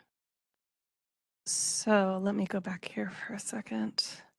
So what this really comes down to is kind of exactly this example. When all of those things come together. So we're not just taking replenishment into account, because if we're thinking about the plus side on the muni portion, we kind of also have to think about the plus side on the agricultural portion in order to be even-handed about it. So in bringing in replenishment, I also had to remove agricultural incidental recharge. And I considered municipal incidental recharge, but in kind of bringing in those additional factors and considering how natural ag attrition plays into those things, that's the balance of those things. Like you said, it's not necessarily intuitive, but having all those things connected to each other really produces this result where you have to consider all of these pieces in concert. Okay, so when you say there's the no recharge replenishment, that also includes there's no agricultural incidental recharge. Yes, correct. The same side. So that would account for the difference between, because there's a big chunk of the ag that makes it back, irrigation activities that make it back into the aquifer. Correct. All right, thanks for clarifying what the yes and blank means. Rob, you still have your question? I apologize. I didn't follow that.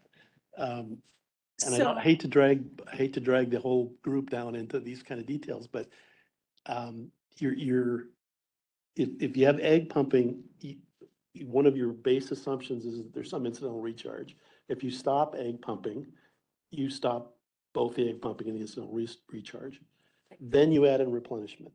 One more time, why is that less water? So you stop ag pumping and you lose that ag incidental recharge. Right. You start municipal pumping. Correct. You have some proportion of replenishment. It might not be 100%. Right. And you have some municipal incidental recharge. So what we have to look at is the net debit or that shift, is that better or worse on the aquifer?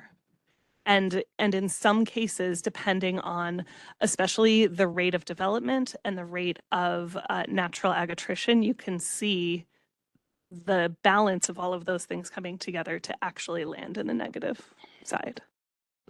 Okay, I still don't get it, but thank you. I don't want to spend If more you time really on it. want to, Rob, I can sit down with you. Yeah, walk you through and the spreadsheet. group ought to understand, by the way, that Natalie does this, is very good at this. So this is not me questioning Natalie's calculations, because she's very good at this. She's a very good projector. I wanted to make one other point about replenishment, and that is the original version of the bill did not have a replenishment obligation in it. And there was a reason for that, because ag pumping can continue with no limitation into the future. Now, I understand you have attrition in here, but there's no legal limitation on that. The moment that we agreed to be consistent with the management plan, we now committed ourselves to consistency with a management goal and to some replenishment. Pinal obviously has easier rules on that than anybody else does. But the key there is that we now have a limitation on this program, which is dependent on approval of plan of operation by CAGRD and continued performance by CGRD. So the one thing that can't happen here is that there will be this ag conversion going on ad infinitum if GRD is unable to get plan of operation approved. So that's a significant concession that was made by fit development interests, and it ought to be taken into account in thinking about, is this good water policy or not? Thank you. Other questions or comments?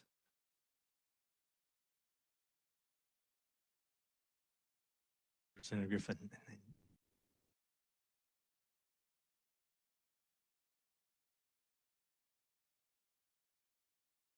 Yes.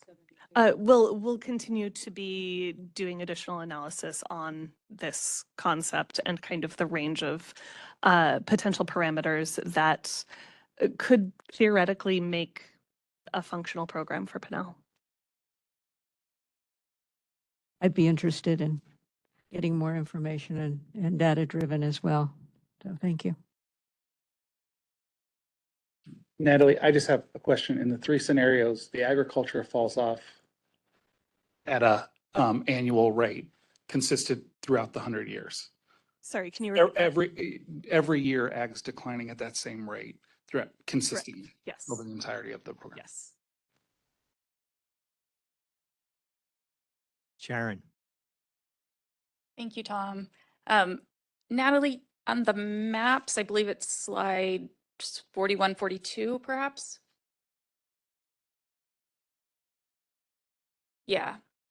So looking at the county parcels, in the analysis and review of those parcels, are all those developable? Or was it just, this is a parcel, I'm putting it on there? It was any parcel that the 1 mile buffer overlapped. We didn't. look Regardless at of it. ownership, regardless of Yeah, geography, it was any parcel topography? that we were looking at here. We did, Okay. this was a relatively simple analysis. So in theory, if you were to redo this, the red acres could actually go down, would probably go down if you have parcels in a mountain. Perhaps, but maybe there I would echo Nicole's earlier point about parcel boundaries can change, and parcels adjacent to those red ones might be consolidated or in other ways change in the future. So this is kind of a snapshot of right now for those parcel footprints. Okay. So it could significantly increase. It could go either way. Yes. Got it. Okay. Thank you. Other questions? So we'll go forward to the next piece of the presentation about consumer protection, and Nicole's going to go through that. So, One more. yeah. Back one. So, Rob Anderson told me that my law degree qualifies me to talk about modeling. So I'm going to rely on that. So, Birds of a feather, is that what you're saying? So the idea here, we are not calling this a physical availability review because of course in 1172, the entire point is for it to be an exemption from the physical availability requirements under the Assured Water Supply Program. So in order to distinguish that, we wanted to more directly call it what we're trying to achieve here, which is reviewing modeling for purposes of assured water supply applications that are proposing to use these exemption credits that are issued under the statute to help ensure that water will be available to serve those new municipal demands.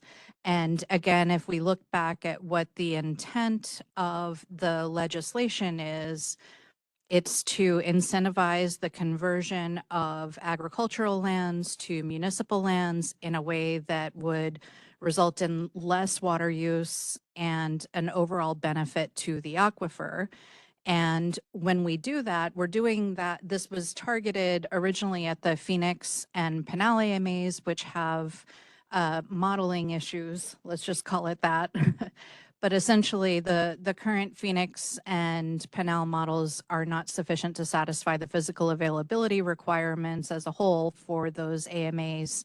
So while we're exempting the physical availability determination, we want to make sure that those municipalities will not be depending on a water supply that the model currently shows has unsimulated or unmet water demands or exceeds 1,000 feet below land surface. We won't be able to do that under a traditional analysis. So we're just looking at the actual cells in the model where the water is going to come from. And so the way that the legislation was drafted, the applicant has to show that the wells that will be used to serve the development will not exceed those criteria, but we're not going to consider other cells in the model. So we're just looking at those cells where the pumping will occur for these specific assured water supply applications. And there was a question earlier about the well locations, and we recognize that in some cases, the applicant may be relying on the actual wells that were used to serve the IGFR. In other cases, particularly if the IGFR is part of a large irrigation district, and then the community is going to be served by a municipal provider, you might have different well locations. So if the wells are within 1 mile of the wells that historically served those IGFR lands, then we would just look at our most recent model projection run for assured water supply purposes. And if there's no unmet demand in those cells where those wells are located, or if there are no exceedances of the 1,000-foot depth to water requirement, then we would be able to proceed and the exemption would be applicable. If the wells are outside of that 1 mile range, then the applicant would need to adapt the model and submit an independent model run.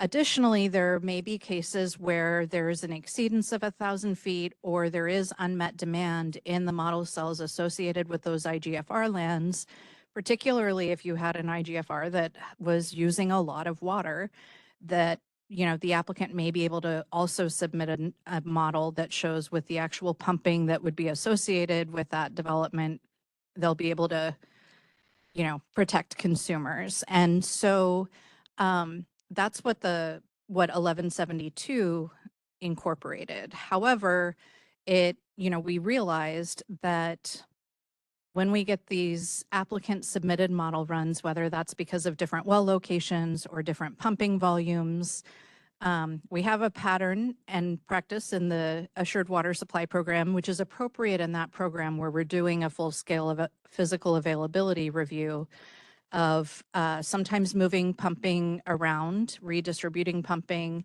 and changing other related assumptions. Like I said, that's appropriate. It makes sense that water managers would want to pump the water where it's more accessible.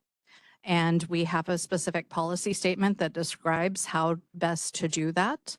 But in this case, we're not able to look at all of those other cells in the model. So if the pumping is being moved around in those other cells, there could be unintended consequences in those other cells that impact other water users. And that's not really the intent of what this exemption was supposed to accomplish. So we wanted to clarify that if the applicant is submitting their own model run, they should only be changing the location and volume of withdrawals that are associated with that project. So that, again, our review is limited to those particular withdrawal locations, and their changes should be limited to those withdrawal locations. Yes. And we're only talking about the Phoenix AMA now? This is a change that we would propose regardless. This isn't, I would say if we're going to apply this, if the exemption is going to apply to an AMA other than Phoenix, then I think this provision should also apply. Okay, because it says 1,000 feet, and I assume that was the assured water supply depth, Yes, yeah, which it isn't in Pinal. yeah. No, we would require 1,000 in Pinal. No, I'm just kidding. There's an SMP provision where it can go to 1,200, right?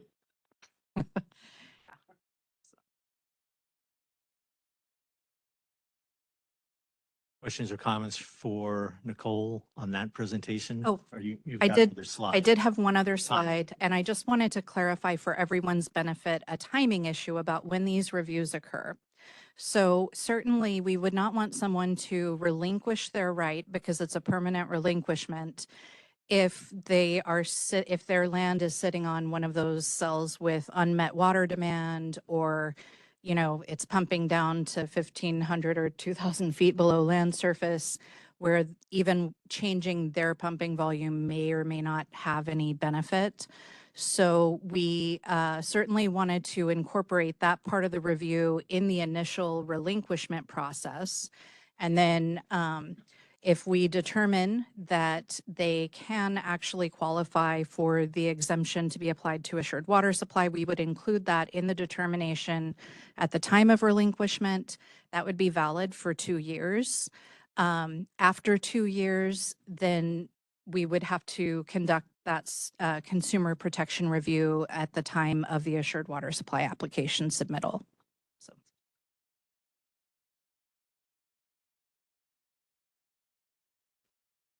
Questions or comments for Nicole? Sandy? That language needs to be really tiny and you need to talk a whole lot faster. I'm sorry? And as a lawyer, that language needs to be really tiny and you need to talk a whole lot faster. I'll keep that in mind. Wasn't there some changes in the final bill that addressed, that allow this? I can't hear you. I'm sorry. I'm sorry, wasn't there a lot of, didn't the final bill pretty much address these concerns? Yeah, this is not proposing a change. This is just clarifying what was in 1172. I know there were a lot of questions, Sure. you know, about what was incorporated. We've received those questions both, you know, throughout the process. Thank you. This is a little twist of a question. We're completely, probably never go from ag water to housing in a large way because of our proximity to rural. We're going to ask, I've already asked Patrick and Tom to place us in an AMA or an INA, being as no legislation was passed. We need to stop the action that's going on. My question is, I hear you talking of the AMA, and it definitely was designed for ag to urban. If we place an AMA in the Wilcox Basin, legal ramifications for that for you guys, is that deadly or is it safe? Or we just need the drilling to stop. We need a moratorium. We need something. And we're begging for it. And we keep getting put off to let's let legislation do its thing. Well, it didn't. I got neighbors expanding around me right now on substantial investment that will gain substantial water rights that they've never pumped. How does this, I'm just begging for some help on stop the drilling. So I'm not sure that I have an answer. I'm not sure that's in the scope of this discussion. I know, you know, we understand the concerns there. And I think that, you know, we had analyzed this legislation in terms of how it would apply in Phoenix and Pinal. I think the most recent iteration of 1172 is the one that broadened it to all AMAs. And, you know, you can see we've still only limited our analysis to Phoenix and Pinal and haven't considered any other AMAs. Of course, in INAs, there's no assured water supply requirement. It's still an adequacy program. And then as for any additional rural management, that's to be determined. So. Anyone else on consumer protection discussion? Before we move to the next slide, I want to kind of go backwards. I started this out by talking about the key takeaways and asked you to consider those in relation to the information we're going to show you. And so I'll ask again for folks to look at this now and get your thoughts on, is an ag incentive program to enhance ag to urban conversion something that we should continue to pursue? Did we show you enough data that you might conclude we need to continue working on what the correct parameters are for a program like this? And I'll stop at those two questions, and anybody that would like to weigh in, I'd love to hear your views. Doug. I definitely think this is a concept worth further pursuit. I know talking to some of my fellow providers who are contemplating pursuing the ADOS in Phoenix AMA, this is going to be very key for them to be able to bring that successfully forward. Again, you know, some of my friends in Pinal have been struggling with this type of thing for 10 years now. I think there needs to be some further discussion on how maybe it's not exactly the same as in Phoenix, but something to help the Pinal AMA out. You know, whether it's the Phoenix AMA or Pinal AMA, the headlines all scream, you know, we're running out of water. And so that needs to be addressed. I mean, they're not going to split the hairs, whether it's the county next to Phoenix or the county that Phoenix is in. But I think this is really a good key program to pursue. And we've tried to be supportive in all the different concepts. We will continue to be supportive and would like to see this come to fruition. And I think it's going to be very important for the success of the ADOS program, which I think is really key to be able to move a lot of this water management forward in a positive way.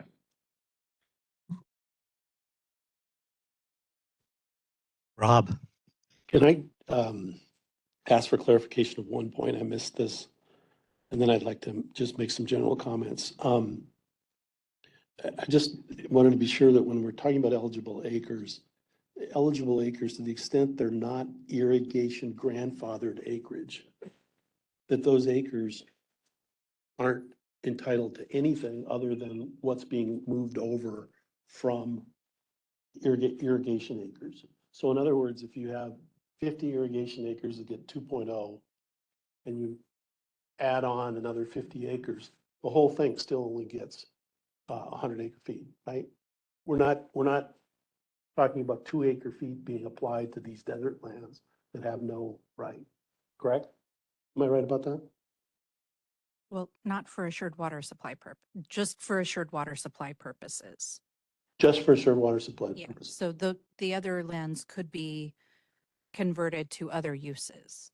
No, but what I'm saying is what this program enables is I can now take forward my 50 acres of ag land and go get a certificate of assured water supply. And to get that 50 acres, I'm going to get a credit of 2.0 acre feet per acre. So now I have 100 acre feet to work with. If I add on desert lands to that, I'm still stuck at 100 acre feet per acre, correct? So I'm not increasing, the eligible acres doesn't increase that cap, correct? Do I get that? That's how that's how I understood it. I just had a question about that. Okay, thank you. So I think we're missing an opportunity here. I really do. We know when we look, I said this earlier, but I think it's worth repeating. We know when we go backwards in time. We know that urbanization has led to reduced water use, but it also, under current water policy objectives, land that is put into the assured water supply program is now subject to consistent with management goal. It's now, it's also, we know it also generates effluent. We also know that it's probably economically in a position to long-term have money to help solve water problems. It's been very difficult on the agricultural side to be able to afford some of the increases in water conservation and water supplies that we've seen over time. Urban areas are more capable to doing that. So urbanizing ag is a good idea. It's been happening. It's been a net savings, and it's been happening without any of the limitations we're talking about in this bill. So when we put these limitations into the bill, how we get to an analysis that says this is actually worse than allowing ag to continue to develop, to allow lands that aren't subject to subdivision development, for other purposes, build to rent housing, industrial, all these other uses can go forward. The only thing that's really being stopped by all this is single family homes.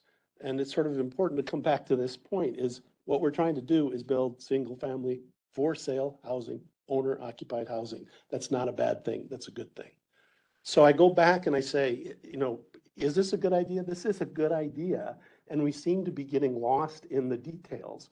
We're assuming that absolutely any allowable use in water is going to happen. It's going to happen beyond the bounds of this statute, because that's the only way we get to a negative basis. And so I guess I would submit that this is a good idea, that the current bill actually works, and I would encourage the governor to sign it. In terms of the numbers that we've seen today, we've seen a lot of numbers. And I have to tell you that on our side, there's a sort of a sense of exhaustion with this. We've heard people discuss some of the equities in this process. We worked really hard on this, and I have to tip a hat to Alexandra Arboleda, who's really done some of the heavy work here at Gamage and Burnham. We put a lot of work into this, and we're at a point, sort of a point of exhaustion and frustration with seeing all of these statistics now that came out 3 weeks ago, 4 weeks ago, and look at all these issues and look at all these assumptions. This is really super complicated. We don't think it's that complicated. If you urbanize, you reduce water use, you implement a whole bunch of positive water policies that are going to improve our water future versus not doing anything. So thank you. At that, I'll close. Robbie, clearly is that complicated given Natalie's analyses. And Natalie's analyses were with 1.5 acre feet per acre, not 2. If she did with 2, those numbers would be way more red than they are right now. I'll also say that we shared a few weeks ago as well the average per acre foot water use in service areas in the Phoenix AMA, and I believe, Natalie, it was 79% of the service areas less than 1 acre feet per acre. So the right numbers are the right numbers, and I think we need to continue to talk about what the right numbers are. Kathy. Well, thank you. That was incredibly enlightening. And I have a lot of frustration, so I'm going to share some of those. And I'm going to ask a question. Natalie, I don't mean to put you on the spot, but I'd like to know when DWR really seriously began to analyze the data that would drive a sound basis for an ag to urban policy. So Kathy, the information that Emily went through is several months old. And I think Rob correctly talked about over the last month or so, this drilling down into the data and Natalie's analyses. And we've got more analyses to still do. Representative Dunn submitted a request to us for some additional scenario planning in Pinal County that we just haven't had time to do, and we'd like to do that as well. So from my perspective, we need to continue to work at that, on that data and those projections. And again, I said at the beginning, this is a program that is supportable. We just got to get the numbers right and the information right. And we're going to continue to drill down into this data and do these analyses. And I support that. I support that. My concern is that we passed a bill. The legislature passed a bill that's sitting on the governor's desk without this analysis being made available to this council, to the public at large. And I don't think that is a good way to make policy. And I will say, Rob, I was around in 1980. I don't know where you were, but I was sitting at that table.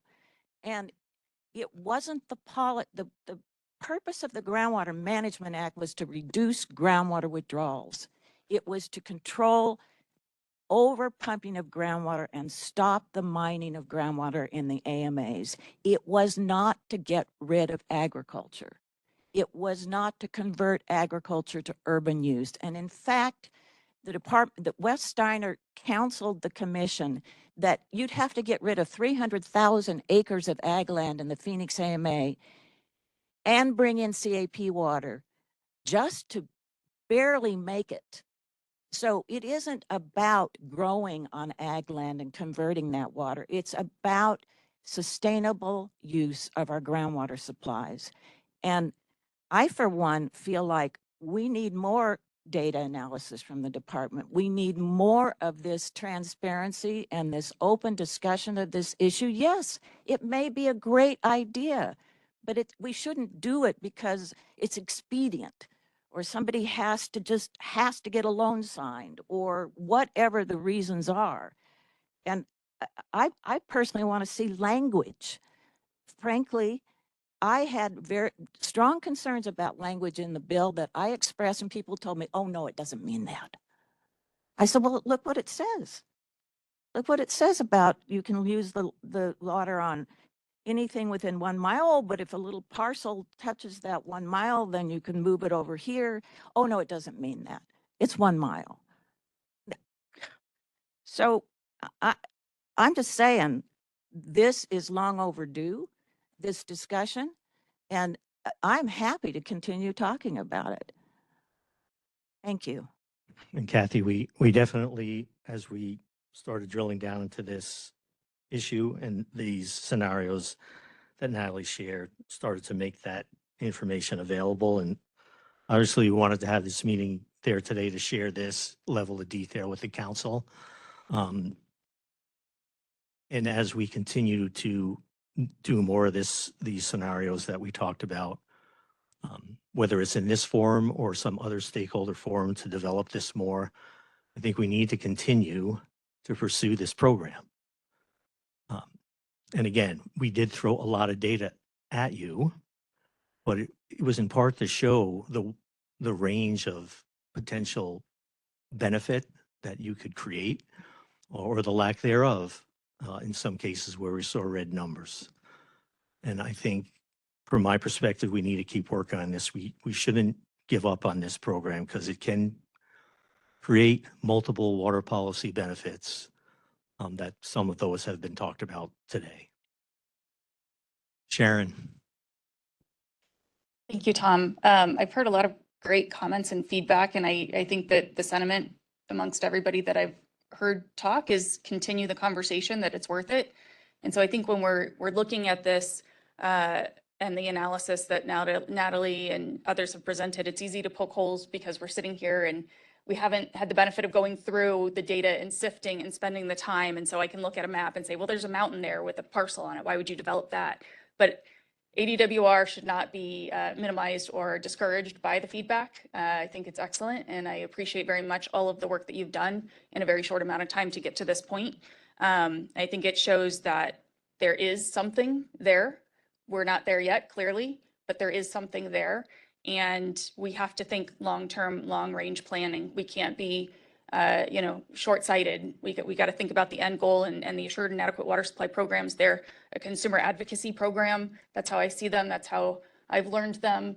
We talk about housing developments. We want to make sure that when we're purchasing properties and we're getting this assurance that there's a water supply there for the long term, for our future generations, and anything that we can do to help make sure that that still exists and our creative minds, our brilliance across this table. I can't even count how many hundreds of years of experience we all bring together. So I think that on behalf of SRP, we would fully support continuing the conversation and working towards getting something that's done right and with a long-term goal in mind. Sharon. Warren. Thank you for the presentation and for all of the information and data. I know it's been a lot to try to pull together, but I remember last fall when our council was working, this concept was brought up. It was something that was identified. It's encouraging to see that that it has potential to really benefit the AMA. I understand the frustration that it's that it's not something that we can just jump and do right now.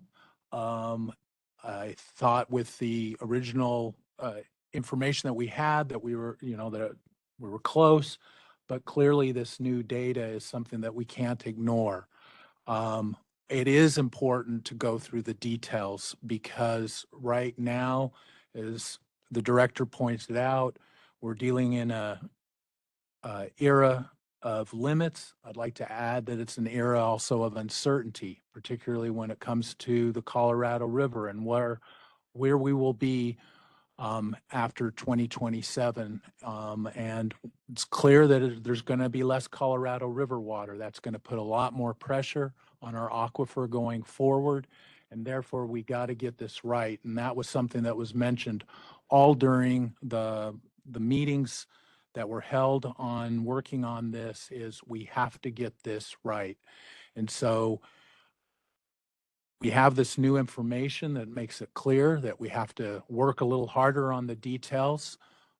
We're willing to keep working on this proposal to make sure that it does what we want it to do, and that it really does that. And so I also want to just throw out there, I keep thinking quite a bit about what Doug has said about the importance of this in regards with designations, particularly with the ADOS and how this could work with that.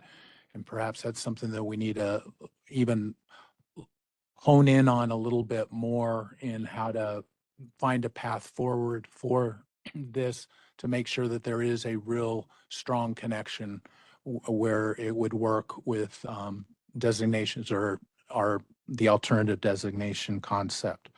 So thank you. Thanks, Warren. Senator Sundaration. Do that. Thanks, Director. I agree. I think this is a concept that has merit. I've said so ever since these bills were introduced in committee before me. I'll continue to say that it has merit, but it does very much depend on the parameters and the data and what the analysis shows. So I do agree with the takeaway that's on the board here about the importance of using very conservative parameters to make sure that it is really targeted correctly. And I mean, one thing in particular that I'm interested in making sure continues to be part of this discussion is that this is a potentially valuable and useful tool for AMAs that have unmet demand, but that it not be blanket used or available for AMAs that don't have unmet demand, where ag to urban conversion currently can still continue, and that this be a tool specifically tied to the fact that unmet demand has stopped that ag to urban conversion in certain areas, because otherwise there continue to be opportunities to reduce overall groundwater pumping through that conversion. And I also think that it is one tool. It is not the only tool. There are a lot of ideas that indeed were submitted to the Groundwater Policy Council, the Governor's Water Policy Council last year, that we haven't yet gotten to or been able to flesh out and really be able to evaluate the relative merits of that. And so I do hope we can, now that the legislature's kind of slowed down, we'll have a lot more time for more council meetings and more discussion of these concepts. But other ideas that continue to exist, like the purchase and retirement of IGFRs. That's one way to stop some pumping, and others as well. So that's what I hope we will continue to discuss. Others would like to comment, Sandy? This is a conundrum because we have we basically have two bills or two concepts, right? The ag to urban, and then if you go back to our previous conversation on rural groundwater management. And in one case, it's not quite ready but we want to move forward. In another case, it's not quite ready and we want to wait. And so I think we have to step back and look at the whole picture and really take a look at water management in this state, how even though they're completely separate, one's an AMA, one's a non-AMA, in the AMAs, we have a framework that has worked really well in the past, but there's warts and whatever, there's elements that haven't worked, and we're not learning from those mistakes. We have the chance to learn from those mistakes, or not mistakes, Kathy, I'm so sorry, from those omissions. Let me count the ways. But we do have a bill that did pass, and, we have a path forward potentially, but the numbers aren't panning out quite right. But there is a place where those numbers will pan out. And that's what I want. Rather than focusing on what can't happen, can we please shift the conversation? If we truly are going to wait and not move this forward, or not that I'm predetermining what might happen in the next, 24 hours, but something will work. And so rather than focusing on what won't work, can we please run numbers that show something that works? That's all I'm asking on the ag to urban. That's all I'm asking. Just something that will work, and so that there is a path forward for folks. Sandy, we'll consider that, and I would like to not run a set of numbers that work, maybe a set of multiple sets of numbers that work, because this is not just about, here's the right answer, right? One might say, we should save every drop of groundwater we possibly can down to the nth degree. And one might say, hey, 2 acre-feet per acre, it works, we're going to save water, right? So this is a big policy decision to be made. And I think we'll talk internally about running sets of numbers so that we can have that policy debate about what's the channel my inner upper basin friend sweet spot for the right numbers. No, Tom, or Let's go first, Warren, and then we'll Sure. go back to you again. Yeah, really, really quick, just want to add our support for continuing to work on the ag to urban concept. It seems like there's potential there, and want to add on the emphasis that a number of us at the table have made, how important it is to follow the data in making these big policy choices. And so really appreciate the work, Natalie, that you and your team have done. It seems like these recommendations for a successful program seem like a good start from my perspective, just looking at them quickly, but really appreciate the work and continuing to look at the data and then making the policy choices following the data. So thank you. Warren. yeah, thank you. I just wanted to ask Sandy just a quick clarification. What I thought I understood is that the discussion in the department was saying we're going to keep working on this ag to urban. And so what I understanding, Sandy, that you were particularly emphasizing about the Pinal AMA, since there was the recommendation that this only apply at this time to Phoenix AMA? I'm saying somewhere is a number that works for Pinal. If you run it at full acreage, right? You're assuming all acreage you're going into red, right? There may be another number, and I'm not trying to hurt Pinal. I'm just saying there's a number, there's a point where the line crosses. And we've gone all the way to one side to show a negative. And that concerns me that we're really just focusing on the negative. Rather than focusing on the negative, we could have run this and shown a positive somewhere in there. It may not have been everything everybody wanted. So Sandy, we'll do that. And we did Phoenix with 1.5 in Natalie's assessments that she shared. I think it doesn't take a lot of understanding to figure out that if you reduce 1.5 in Pinal, you're going to hit a point. Maybe that's 0.5, but we'll take a look at that moving forward. Anyone else? Director. Supervisor Langenfelter has his hand up. Go ahead, Supervisor Lingenfelter. Thank you, Director. Alternate for Jamie Kelly. Just one comment. I want to say thank you, AWR. And Supervisor Lingenfelter, we can't hear you. Can you maybe speak up, repeat your comment? yes, can you hear me now?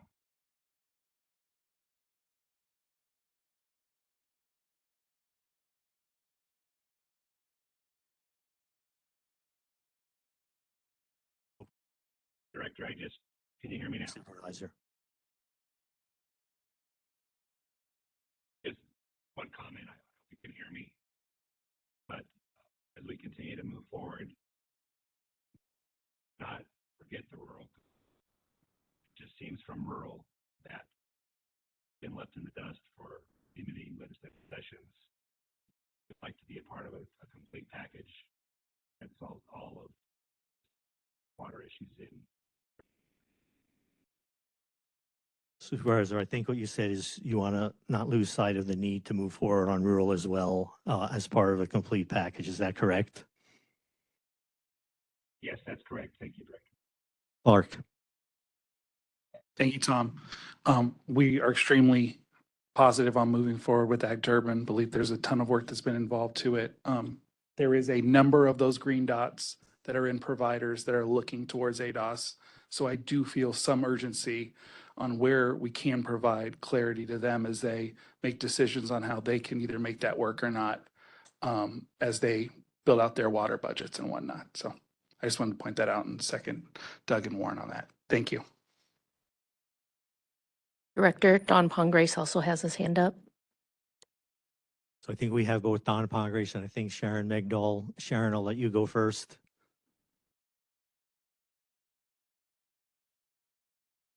Sharon?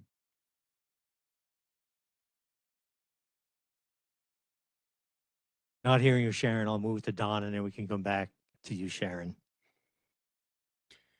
Thank you, Tom, and thank everybody for all the comments today. I'd like to just go back to Governor Lewis's initial comments, which I think are reflected in a lot of the views that people have been expressing here at the end.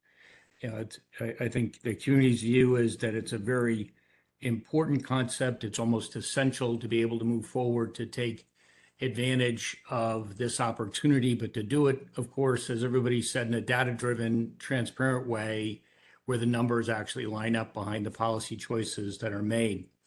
I think the second point Governor would want us to make is simply that this is really a comprehensive look at where the state's water supplies come from overall. Certainly, the rural groundwater management piece, we can't forget, and it does need to move forward and should be part of a continued work group effort as well as this goes forward. And certainly we have to look very closely at how this all interacts, I think, as Warren had mentioned, with the decline in the Colorado River water supplies that the state will be experiencing. It both increases the need to use the aquifers, but also makes them so much more important for stability for the future, and you can't overtax them. So I know that Governor would have greatly appreciated to be on to listen to the commentary today, certainly to get more data.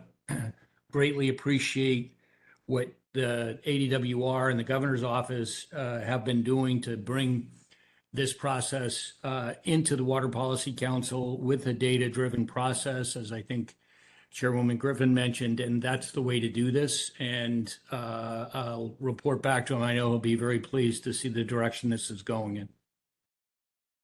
So Sharon Megdal, are you with us now to make your comment? Yeah, actually. Yes, I she needs- am. I am. good. I was finally, Tom, elevated to be a panelist. I've been on here for a long time as only an attendee, and I couldn't unmute. So thank you to whoever elevated. So this is Sharon Megdal. I want to just note a couple things for the record.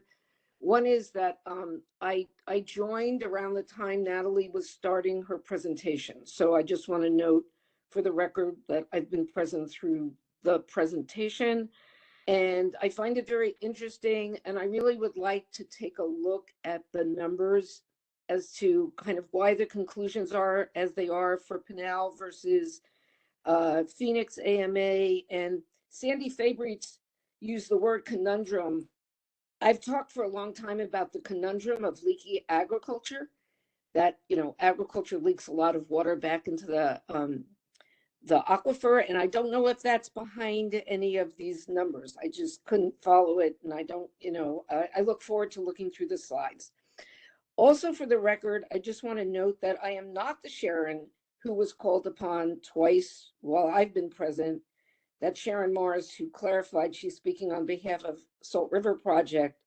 But I did think it important to, you know, make sure the record reflects that there's another Sharon in the room who's spoken, but it's not me, Sharon Megdal. So I wanted to note that for the record. So thank you.